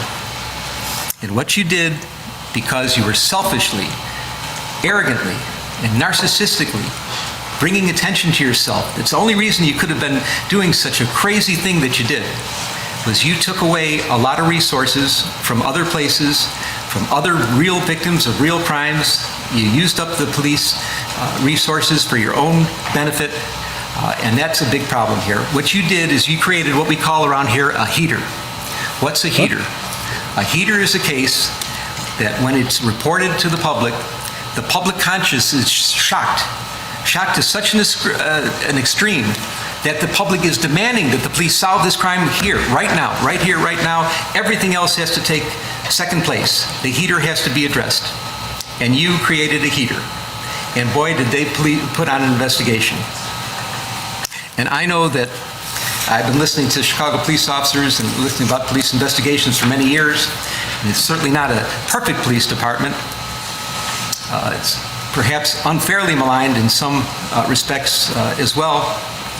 I'll match the homicide detectives here against any in the country for their competence and thoroughness. Not a question about that. But what they did in this case is extraordinary. I've never seen, even in some murder cases, the amount of police work that went into this investigation. You did exactly what you didn't want to happen. They put so many police resources into this. When I say what you didn't want to happen is you never wanted this case solved. You thought that somehow you'd be able to skate by and nobody would ever know what really happened here, and you're going to walk away from this, and it didn't go down like that at all, of course. So they solved the case. And what happened? Turns out that you're not a victim of a hate crime. You're not a victim of a racial hate crime. You're not a victim of a homophobic hate crime. You're just a charlatan pretending to be a victim of a hate crime. And that's shameful, especially from the family you got brought up with your family values. It's so sad. The damage you've done to yourself is way beyond anything else that can happen to you from me or any other judge that would be sentencing you in this criminal case. You are now a permanently convicted felon. Your family who loves you and supports you, I don't even want to use the word forgive because forgiveness isn't even necessary. They're with you so much, they're so tight-knit, but you have to live with the fact that you really put them through a ringer. You've embarrassed your valuable friends in high places, the elected public officials, people in the media. You've embarrassed them. You have to live with that. I don't know if those relationships can be repaired. You've become toxic in your own workplace. Your career future is uncertain at very best. It was really on a rocket ship to success, and now you've turned yourself into riches to rags, and it's so unfortunate. Your very name has become an adverb for lying, and I cannot imagine what could be worse than that. People talk about situations where somebody's lying and trying to manipulate and maneuver a story, and your name comes up as, pulling a Jussie, something like that. That's awful. You're the butt of jokes. Comedians, mainstream talk show hosts, they make jokes about you. They do sketches about you. I can't imagine anything worse than that. Now, this is all self-inflicted. These are things you did to yourself. This is self-damage. Well, some people may think that what you did is funny and that there's some room for humor or jokes about it. But I assure you this court does not. I don't think there is anything funny at all about hoaxing and faking racial hate crimes. Hoaxing or faking homophobic hate crimes. I think that is disgraceful. There is nothing funny about it. There's no humor in what you did whatsoever. All because you're selfish, arrogant, narcissistic. At least you have that side in you that came out through this case, and you kept doubling down and doubling down and doubling down. So bad. It's not funny. It's not funny at all. And I'm your sentencing judge, and I don't find it funny. So where are we at? We're at the end. You tell us. You are convicted of a Class 4 felony. It's presumptively probationable, but we have some real serious aggravating factors here. Your premeditation, which I've described. The pain you've caused to real victims of hate crimes, which I have described. The damage you've done to the city of Chicago, I've heard. It's been talked about. I'm mindful of the city's request for restitution, and if I'm going to consider that request, I have to fashion the sentence accordingly. And above all, the capper of all cappers, your performance on the witness stand. This could only be described as pure perjury. You got on the witness stand, you didn't have to, you did, you certainly have a right to, but you committed hour upon hour upon hour of pure perjury. And I find all those to be ample factors. If this court were to decide that the things you did, that any kind of probationary sentence would deprecate the seriousness of the offense and you need to go to the penitentiary, the record is clear and it would support it. But I'm looking at everything in its totality. And I agree. It's told to me today, you can't judge everybody by one bad thing they've done in their life. I don't know if it's the only bad thing, but it's the only bad thing that I'm concerned about now. And that you do have quite a record of real community service and quite a record of attaching with people. There is a lot of mitigation in this case as well. And I'm mindful of the pleas of mercy, particularly from people that are in the arena of dealing with social justice issues, that are fighting, seriously fighting, not playing around, not doing games like you are doing, but seriously fighting for matters involving hate crimes of all sorts. And they're asking you for mercy as well. So I'm trying to consider who you are as a person, how you got here, how somehow you strayed away from your family values, you let that dark, narcissistic, selfish, and arrogant side come out, and you persisted with it for years on this case. I'm fashioning the following sentence, and here's your sentence. I'm sentencing you to 30 months felony probation, and the probation is going to be to this court. You're going to be allowed to travel wherever you want. You do not have to live in the state of Illinois. You can report by phone. I know that if you're going to try to make a living and do some of the things you do, you may have to go to other places, New York and Los Angeles. You can do those things. Probation. You will pay restitution to the city of Chicago in the amount of $120,106. That's it?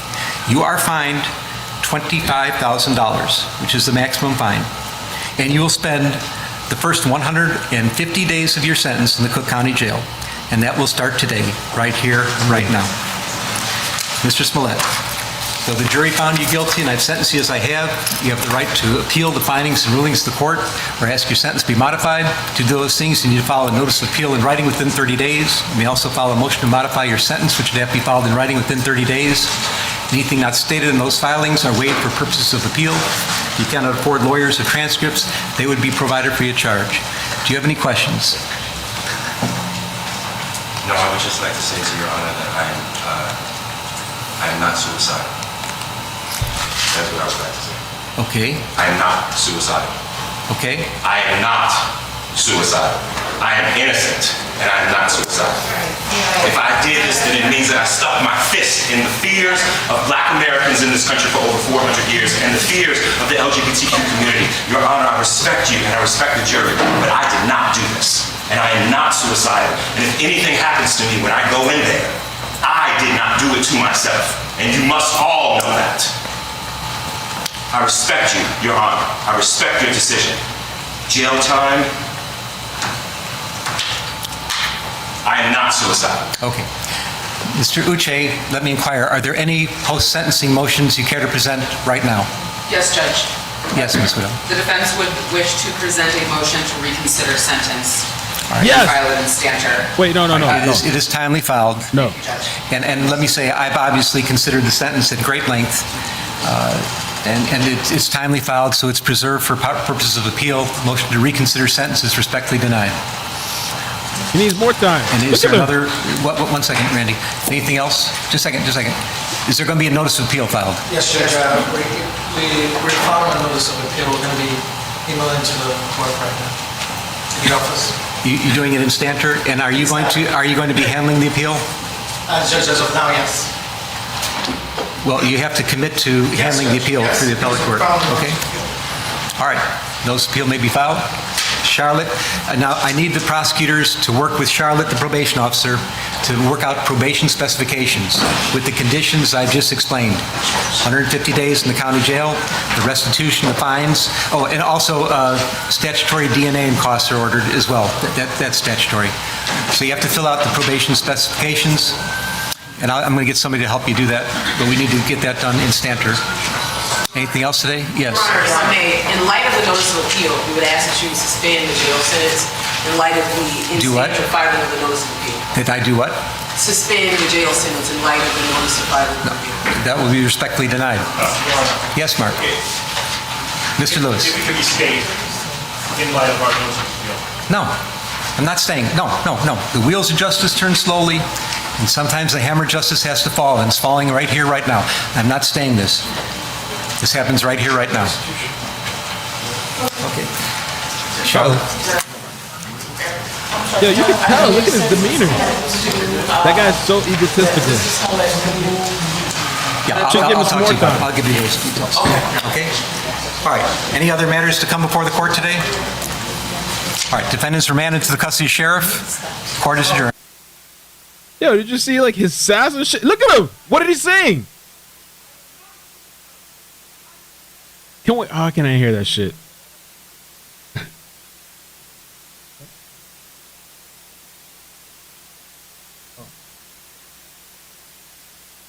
Bro. Hold on, man. 12150. That's 5 months and 10 days of jail that Jussie Smollett's gonna do because he lied about the hate crime that happened in Chicago whenever he... Bro. I want to hear what are you screaming? This is crazy. Bruh.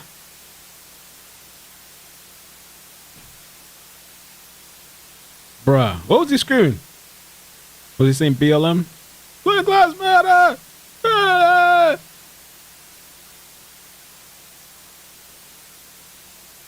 What a fiasco. I want to see if I can find... there we go. I assure you this court does not. Hold on a second. Upon our years on this case.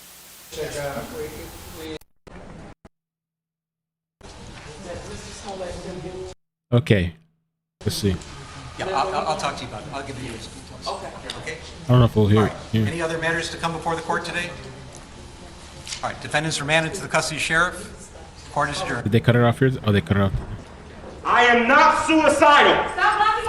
I am not suicidal, and I am innocent. I could have said that I was guilty a long time ago. Well, he's saying he's still innocent, yo. Still. Oh my God, dude. I'm gonna have to clip that. Jussie, your content, man. I'm gonna have to clip that for Facebook.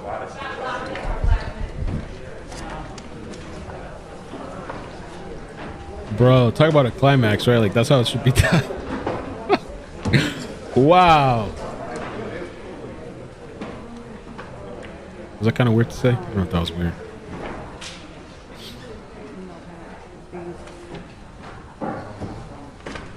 Oh my God. Let me just say real thanks to the people that sent a super chat or super chats. Deja, thank you for the earlier super chat. Patty Girl, thank you. You make this enjoyable. Thanks for your channel. Oh, this guy threw something. Charisma, thank you for the super chat. Says sound, please. Joey, thank you. Babyface, I would rather be BLM 757 be my lawyer than this guy. I can't deal with me. At least they're going to stay on topic. Zanime, thank you for the super chat. Science, thank you for the super chat. Zanime, thank you for the super chat. Joey, Nicole, Spicy Punk, Rocker said earlier, dude is done. Nicole says Subway and Walgreens. Nicole said Mel, he just keep them hands folded. Nicole says still got them hands folded like a good boy now. L Magsby, thank you for the super chat. Miss Missy, hope you're doing good. Worth waiting all day. Should have been in cuffs. Nicole says I'm not suicidal. Yo, what the heck was that? Should we do calls? You guys want to do calls or we call it? I should probably call it, but I should probably call it. Damn, that was just... Jeb was telling me that the first 2 hours are really good too. I mean, definitely can't do 2 hours now, but Jeb was saying when you have time, you should watch the first 2 hours of the appeal hearing. And it was good. Yo, we're gonna be, make sure you guys hit like, please, with the stream. I'd appreciate that. We're gonna be doing more trials. We're on Discord. You can check us out on Discord. We got trial dates coming up as well. Oh my God.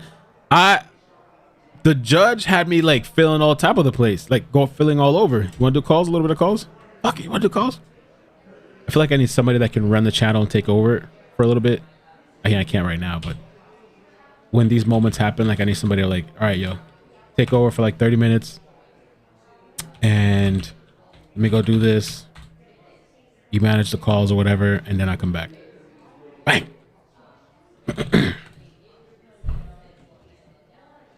Maybe I can do, I don't know. I can do maybe 20, 30 minutes maybe.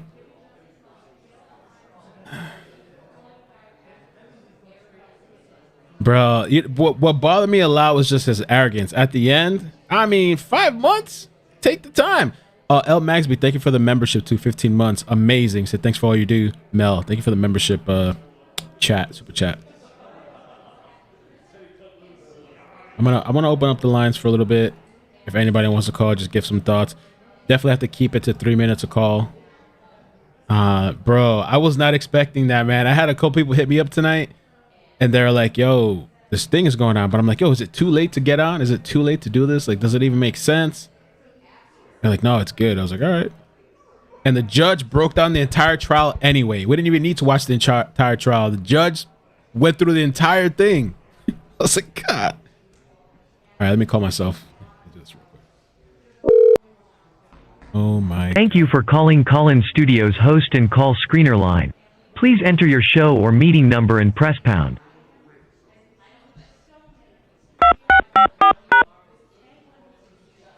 Enter your 6-digit PIN number.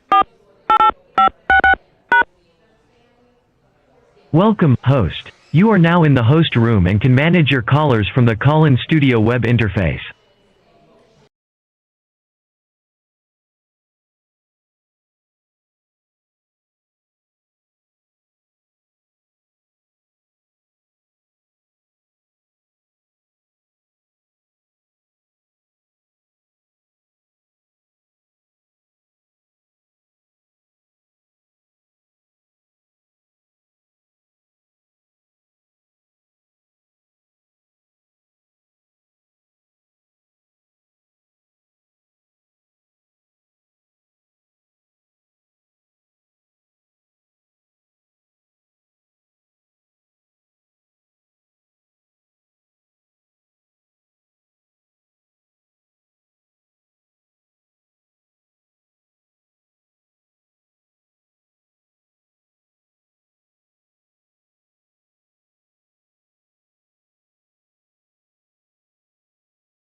Hello, hello. Oh, I muted myself.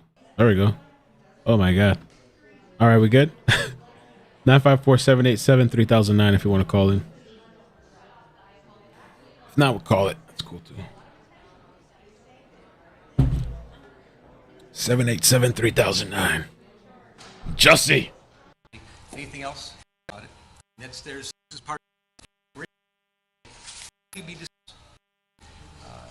and I'm not staying for purposes of appeal. Where do you talk? There we go. No, I would just like to say to Your Honor that I am not suicidal. That's what I would like to say. Okay. I am not suicidal. Thank you, guys. Okay. I'm I a am mess. not suicidal. I am innocent, and I am not suicidal. If I did this, then it means that I stuck my fist in the fears of Black Americans in this country for over 400 years and the fears of the LGBTQ community. Your Honor, I respect you, and I respect. It's like he has a mental problem. That's what they blame. Everything's mental health these days, right? So this is like mental health. But I did not do this, and I am not suicidal. And if anything happens to me when I go in there, I did not do it to myself, and you must all know that. I respect you, Your Honor. I respect your decision. Jail time. I am not suicidal. Okay. Maybe he's trying to say like. Let me inquire. Are there any post-sentencing motions you care to present right now? Maybe it's like thinking like Jeffrey Epstein. 73. Let me take this call. 732. How you doing? Where you calling from? Hey, calling from Brick, New Jersey.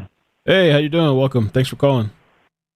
Hey, great show. I was watching Thanks, it on man. another stream and lost the volume and found yours, and thank God. I just want to say they had some fancy lawyer on the CBS stream, and he said prior to the sentencing, he said, yeah, if he gets jail time, he'll only have to do half of that. So the 5 months is really, according to this lawyer, going to be 2.5 months. Oh. I know. And it So I sounds think like he's they're doing a going to great appeal job. it. Thank you, man. I appreciate it. It sounds like they're going to Yeah, appeal it. They were really well, upset by that.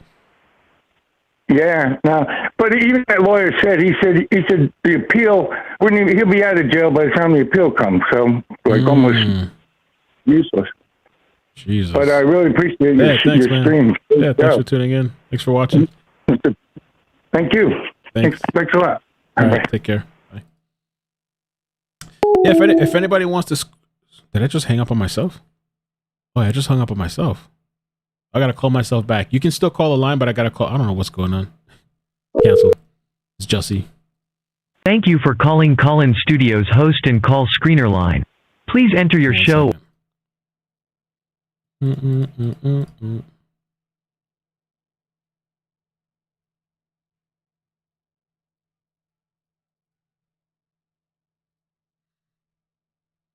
You are now in the host room and can manage your callers from the Call-In Studio web interface.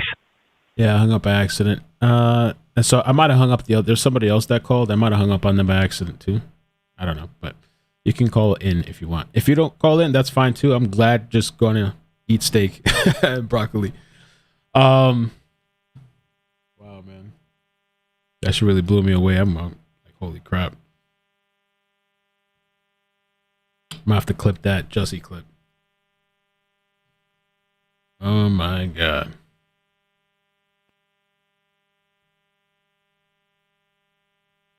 Crazy.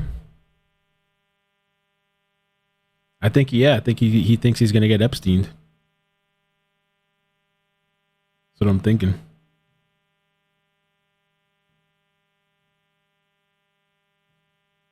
That judge took me to a whole roller coaster. At first I thought he wasn't gonna get any time. And then he was going in hard. I'm like, oh shit, maybe he's gonna get the full sentence. And then he started backing off again. I was like, oh boy. All right, we got two callers. 314, how you doing? Where you calling from? Hey, calling from St. Louis, Missouri. How you doing, Mel?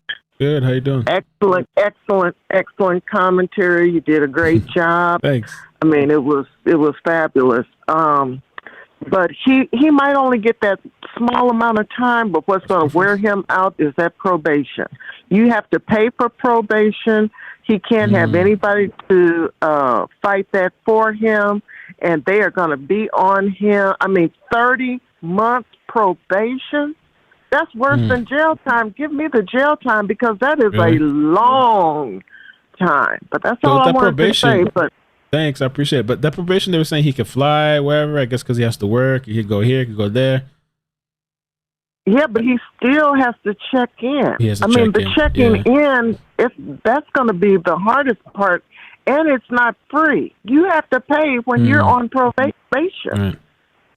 It's not just a little, I'll check in this month. I'll do. It's more to it than that. He's going to have to go to all kinds of classes and everything else.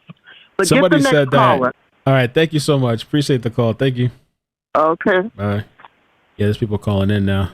People calling in. Somebody said, two quick comments. Somebody said that, what was it? Blaze Black said he's going to beat himself up and say somebody did it to him. He could. He probably totally would. And somebody earlier, their name was Op something. He was like, sentence him to working for Fox News. I thought that was hilarious. 928, how you doing? Where you calling from? Troll Op said Hello? that. Hi, how you doing? Hello? Hi. Hey, yeah. Great quality on your stream, by the way. Thank you. This dude is definitely going to be blacklisted by Hollywood. You think so? And I hope to see it soon. It seems like a lot of these people were really accepting. Even the same people that are against racism and homophobia and, whatever, the list goes on and on and on. They were in support of him. I'm not racist because I got both in my family, and Cancel. I accepted that a long time ago. But what he did was totally not cool. Totally not cool. All right, well, and thank he you. will be blacklisted They're giving from interviews? Hollywood. I knew it. Somebody plug me with the link. Where's the interviews at? They're saying the family's giving interviews. See if I can get that. Feels like a never-ending stream. He totally did not get long enough either. So, but anyway, you got a Thank great you. show going on and great quality. Appreciate it. Thanks. Yeah, ciao. Bye. Just gotta look it up. Hi. Somebody was just talking and they cut it off. Yo, somebody find me the link, the channel plugs. Somebody, and I'm gonna take the next call. I'm gonna find the link. Next one, 864. 864. Hello. Hi. Hi. Well, I watched How you that doing? stream and I felt like that judge went in hard. You did, right? I never on seen poor nothing like that. Jussie. He did. Like, I was like, dang! But, it was kind of amusing, but, I mean, he deserved that, I think, from the judge. He deserves more than what he got, I feel like. But his statements that he made about, I'm not suicidal, that's a hot mess. And I agree with you. He seems like mentally ill when he says stuff like that. Yeah. But has anybody ever thought that he might be in with the Democrats on some level? I mean, because I don't think this came to him on his own. I think somebody gave him this idea, and he planned it out, which was his downfall. Clever way of getting there. I mean, because why would he say that? I mean, it's like he thinks he's going to be Epstein. Either that or he's afraid of the cops. Maybe he thinks they're going to, beat him down in jail. Either way, but I'm glad he got some jail time out of it. I think that they could have probably given him a harsher sentence, and I'm a little disappointed, but I am satisfied he got some jail time. Thank you. I appreciate the call. Thanks. All right, thanks. All right, bye. I'm gonna take one more caller, and then I'm gonna see if I can play these clips real quick, wherever these people are talking at the end.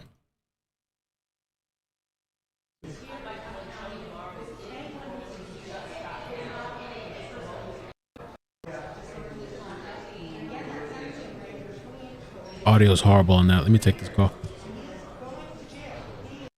810, how you doing? Where you calling from?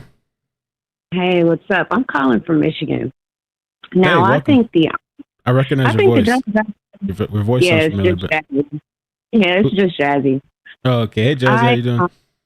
I'm all right. I think the judge gave it to him because, just being honest, like, I may or may not have committed a level 4 felony, and I may or may not have only gotten 9 months probation. And the call-in probation is nothing. And usually, if the crime you committed does not involve drugs or alcohol, you don't have to test or anything. You literally just call in like once a month, and they charge you like $4 to call in. You do have to pay for probation, but it's not that much at all. And usually if you do your call-ins for at least half of the time you're on probation, they'll just dismiss the rest of it. Like, it's not a big thing at all. So I think the judge kind of stuck it to him a little bit if you look at what he's actually charged with. And it's not much. Like, as long as he does that little jail time, he'll be just fine. So you think he'll get the appeal? Based upon the it's not really much to appeal. I mean, he could try, but like I said, at the end of the day, somebody's probably going to sit him down and go, look, homie, you might do these 1 to 2 months in jail. You might have to call in for about 9 to 12 months, and then you'll be done as long as you do what they tell you to do. And like I said, if the crime didn't have any drugs or alcohol related anything, they probably won't have any stipulations for that at all. And you can call in from anywhere. And like I said, it's like $4 each time you make a call to them. So it's like whatever. Right. Okay. Yeah. Well, thank you. Appreciate it. Yep, you're welcome. All right. Take care. Okay, so I'm done with calls. Let's watch this last thing here.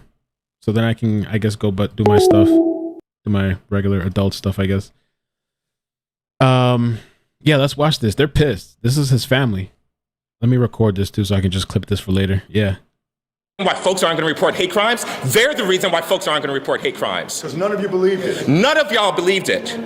We have letters from the NAACP, President Derek Johnson himself. We have letters from Rainbow Push Coalition. We have letters from the Innocence Project, all saying that he should not be in jail. And they put him in jail. That judge chastised him. He chastised my brother. He does not deserve this. He was attacked. Do people never once think, even the folks who are naysayers, do you ever once think, what happens if he's telling the truth? He's telling the truth. Do y'all ever think about how poorly you feel in that situation? He's in jail for 5 months. That is unacceptable. For being attacked. It is not his fault that folks are not going to believe survivors anymore. He is a survivor and he has been completely mistreated, and this has to stop. Insane, yo. They're all crazy. What? Uh-oh. It was a complete frame-up, and we have to stop young black men from being abducted into the prison system. You know it. And you guys got to do more investigative reporting, more investigation, okay? Thanks. Can you say, Molly, his comments after the sentencing, the reiteration, the repeating that he's not suicidal, I'm worried about what's going to happen to him in prison? Why do you think he said that? He just wanted to reassure us. He wanted to reassure us. So that was for you? He's innocent, okay? Like so many in prison that shouldn't be there. Can't hear you, man. Would you mind just get the white collar guys, okay? Who are really making money, who are really corrupt. We've got to do something about saving our democracy here so that we don't get another Putin. Okay? I love you guys, okay? I'm a film person. My name is Nate Phillips, and I would just like to say, until the person who recently occupied the White House, the judge said that Mr. Smollett was accused of lying. Well, guess what? The man that occupied the White House was accused of telling thousands of lies. And as long as remains free, Jussie should remain. Trump did it. Never fails. Trump did it. Free. And power to the people. Jussie Smollett's family doubling down on their support of him and the idea that he truly was attacked. That's ride or die, right? That's the true definition of ride or die. That's family right there. While the judge said he clearly lied every step of the way, and the judge did take him to task in his sentencing, spoke for a good 20 minutes before handing down that sentence, calling him arrogant and narcissistic, and the family really took issue with that. It was a stark contrast. Sneaky. What was the other list of things? Sneaky, your shenanigans. Some other word that I like that I gotta use. These words that I never use. Shenanigans. You and your shenanigans. In positions there, hearing from Jussie Smollett's brothers, his sister, and his grandmother, who took the stand in his defense, asking for leniency. Karen Conti, you're still on the phone with us. I'll let you finish your thought here. And damn, Trump is still taking heat. Yo, everything. God damn. And bring us up to speed on what you think will happen with Jussie Smollett. You were expressing what the conditions are like at the Cook County Jail. What are your thoughts? I'm curious about how he will be treated. How will he be watched and governed there while he is incarcerated? Well, the prison system has an obligation legally, constitutionally, to take care of people once they are in prison. And that standard is not isolated because a person who's been accused... That was good, too. Charlatan. Your charade. I like that word, charlatan. I need to do that. I need to come with merch like that. Charlatan. Convicted of a crime like this, given his situation, is going to be a target. It's going to be a huge target in that place. It is not a safe place. It is a very dangerous place, not just because of COVID, but because of the other people in there, and it's chaotic. And I don't know that he can... They're still talking about the virus thing? I mean, I know, I guess, in jail, but damn. Be protected there adequately without completely isolating him for the entire time that he's in the prison. And there will be officials who will be tasked with that very issue, as to how to keep him safe. Because as he said coming out of there, if it's suicide, it wasn't suicide, meaning he... Bill Burr is amazing. I used to love his old comedy. I don't know so much now, but I love his old comedy. Of course, Dave is a legend, too. He believes that he's going to be harmed. And we'll find out if he's in solitary in the coming days, certainly. Karen, what are your thoughts about the family taking issue with the words of the judge? We are not in court as many times as you are. We heard this. It seemed maybe rare. Is this something that judges typically will do before handing down a sentence, or was this unique to this case? The extent of it was unique, in my view. Yes, judges will go on both sides. They'll laud the person for their good acts, and then they'll say, "But this is why I did it." Judge Lynn seemed angry. That he struck me as being very upset and emotional about it, and that was kind of the tone that I think maybe offended the family, because instead of just saying, "This is what I found. This was premeditated. This caused pain to the community," he did the perjury. He got up on the stand and perjured himself. That is incorrect. That's false. That's wrong. He could have said it that way, but he didn't say it that way. If you listen to it, he was very emotional. He was shaming. Again, a lot of people will say, shaming, bullying. I have never seen nothing like that myself. Like she says, it does happen, but not really ever to like this extent. I was so surprised. Like he was digging in. If I was Jussie, like my skin would be burning, like just like, and probably sweating, just anxious, and my heart just. But he just got up, arrogant and snapping. Hey, well, he deserved it, given the harm that he did. But it is unusual, the tone of his voice and the length to which, he devoted a long time to shaming Jussie Smollett. Let's talk about some of those things, because you say the premeditation, the damage to Chicago, the perjury on the stand. You mentioned that you were a bit surprised at this sentence. Do you feel like the judge had a choice given those specific things that he mentioned? I think that the judge is using this case to set a precedent and to send a message. I think that, and judges can do that. Judges have the sentence based on the crime and based upon the person and based upon the totality of the circumstances. But deterrence can be a factor. And this was a high-profile case. I mean, it was known internationally. And I think that he was using this to try to prevent this from happening again, and the idea that hate crimes should be taken seriously and not conjured up. And Karen, to the extent that he did that. I'm going to pause you right there. I'm sorry. Sure. We have the attorney for the Osundairo brothers now at the podium here. We'll get back to you if we can, Karen, but let's listen in. They've maintained that since the first day. My client's mother is here. She flew in from Nigeria.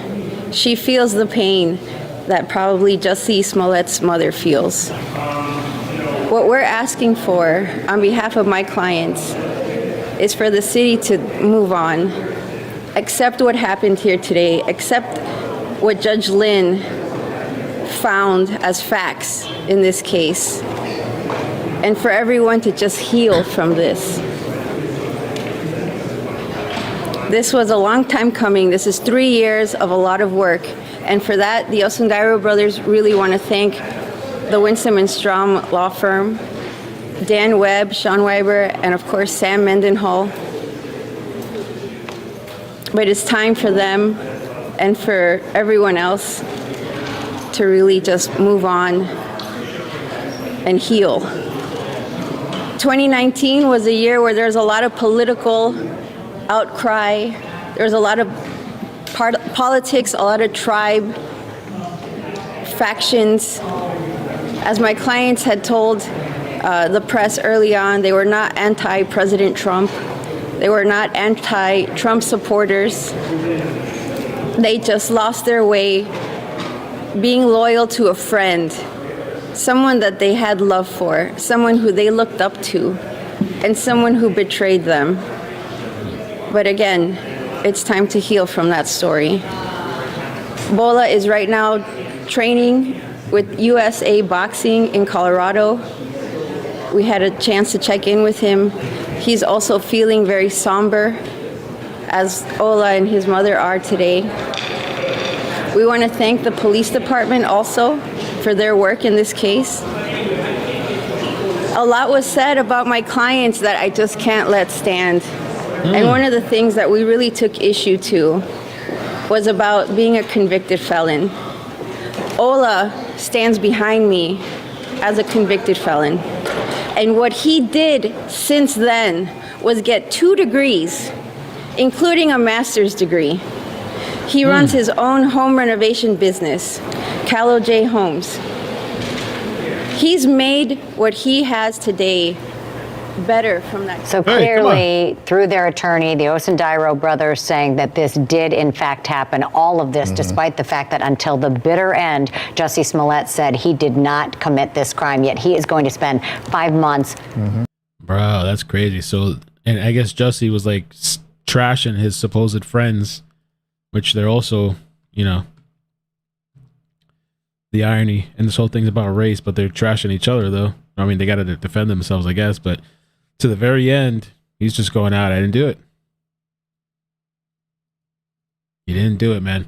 Let me see if there's any other clips. If not, then I'm going to call it. I think we did good today. I appreciate you guys joining. I was not expecting that at all. It's the best things are unexpected, I guess. Maybe. Is that true? Maybe it's not true. I don't know. Maybe not. There's a lot of unexpected shit that's actually pretty horrible, ain't there? There's like a lot of horrible shit that could happen.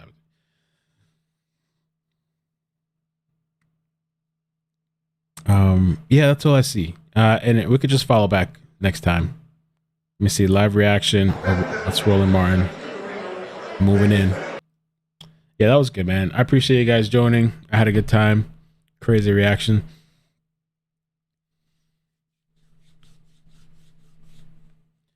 No, Nas482 says ickEdMeL Jussie trust them, and now they're basically siding with Jussie. Oh.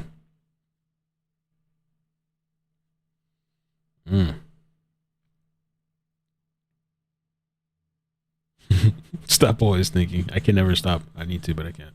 That's part of my problem. But yeah, thank you guys. Appreciate it, man. Have a good night. Peace. Adios. I'm out of here.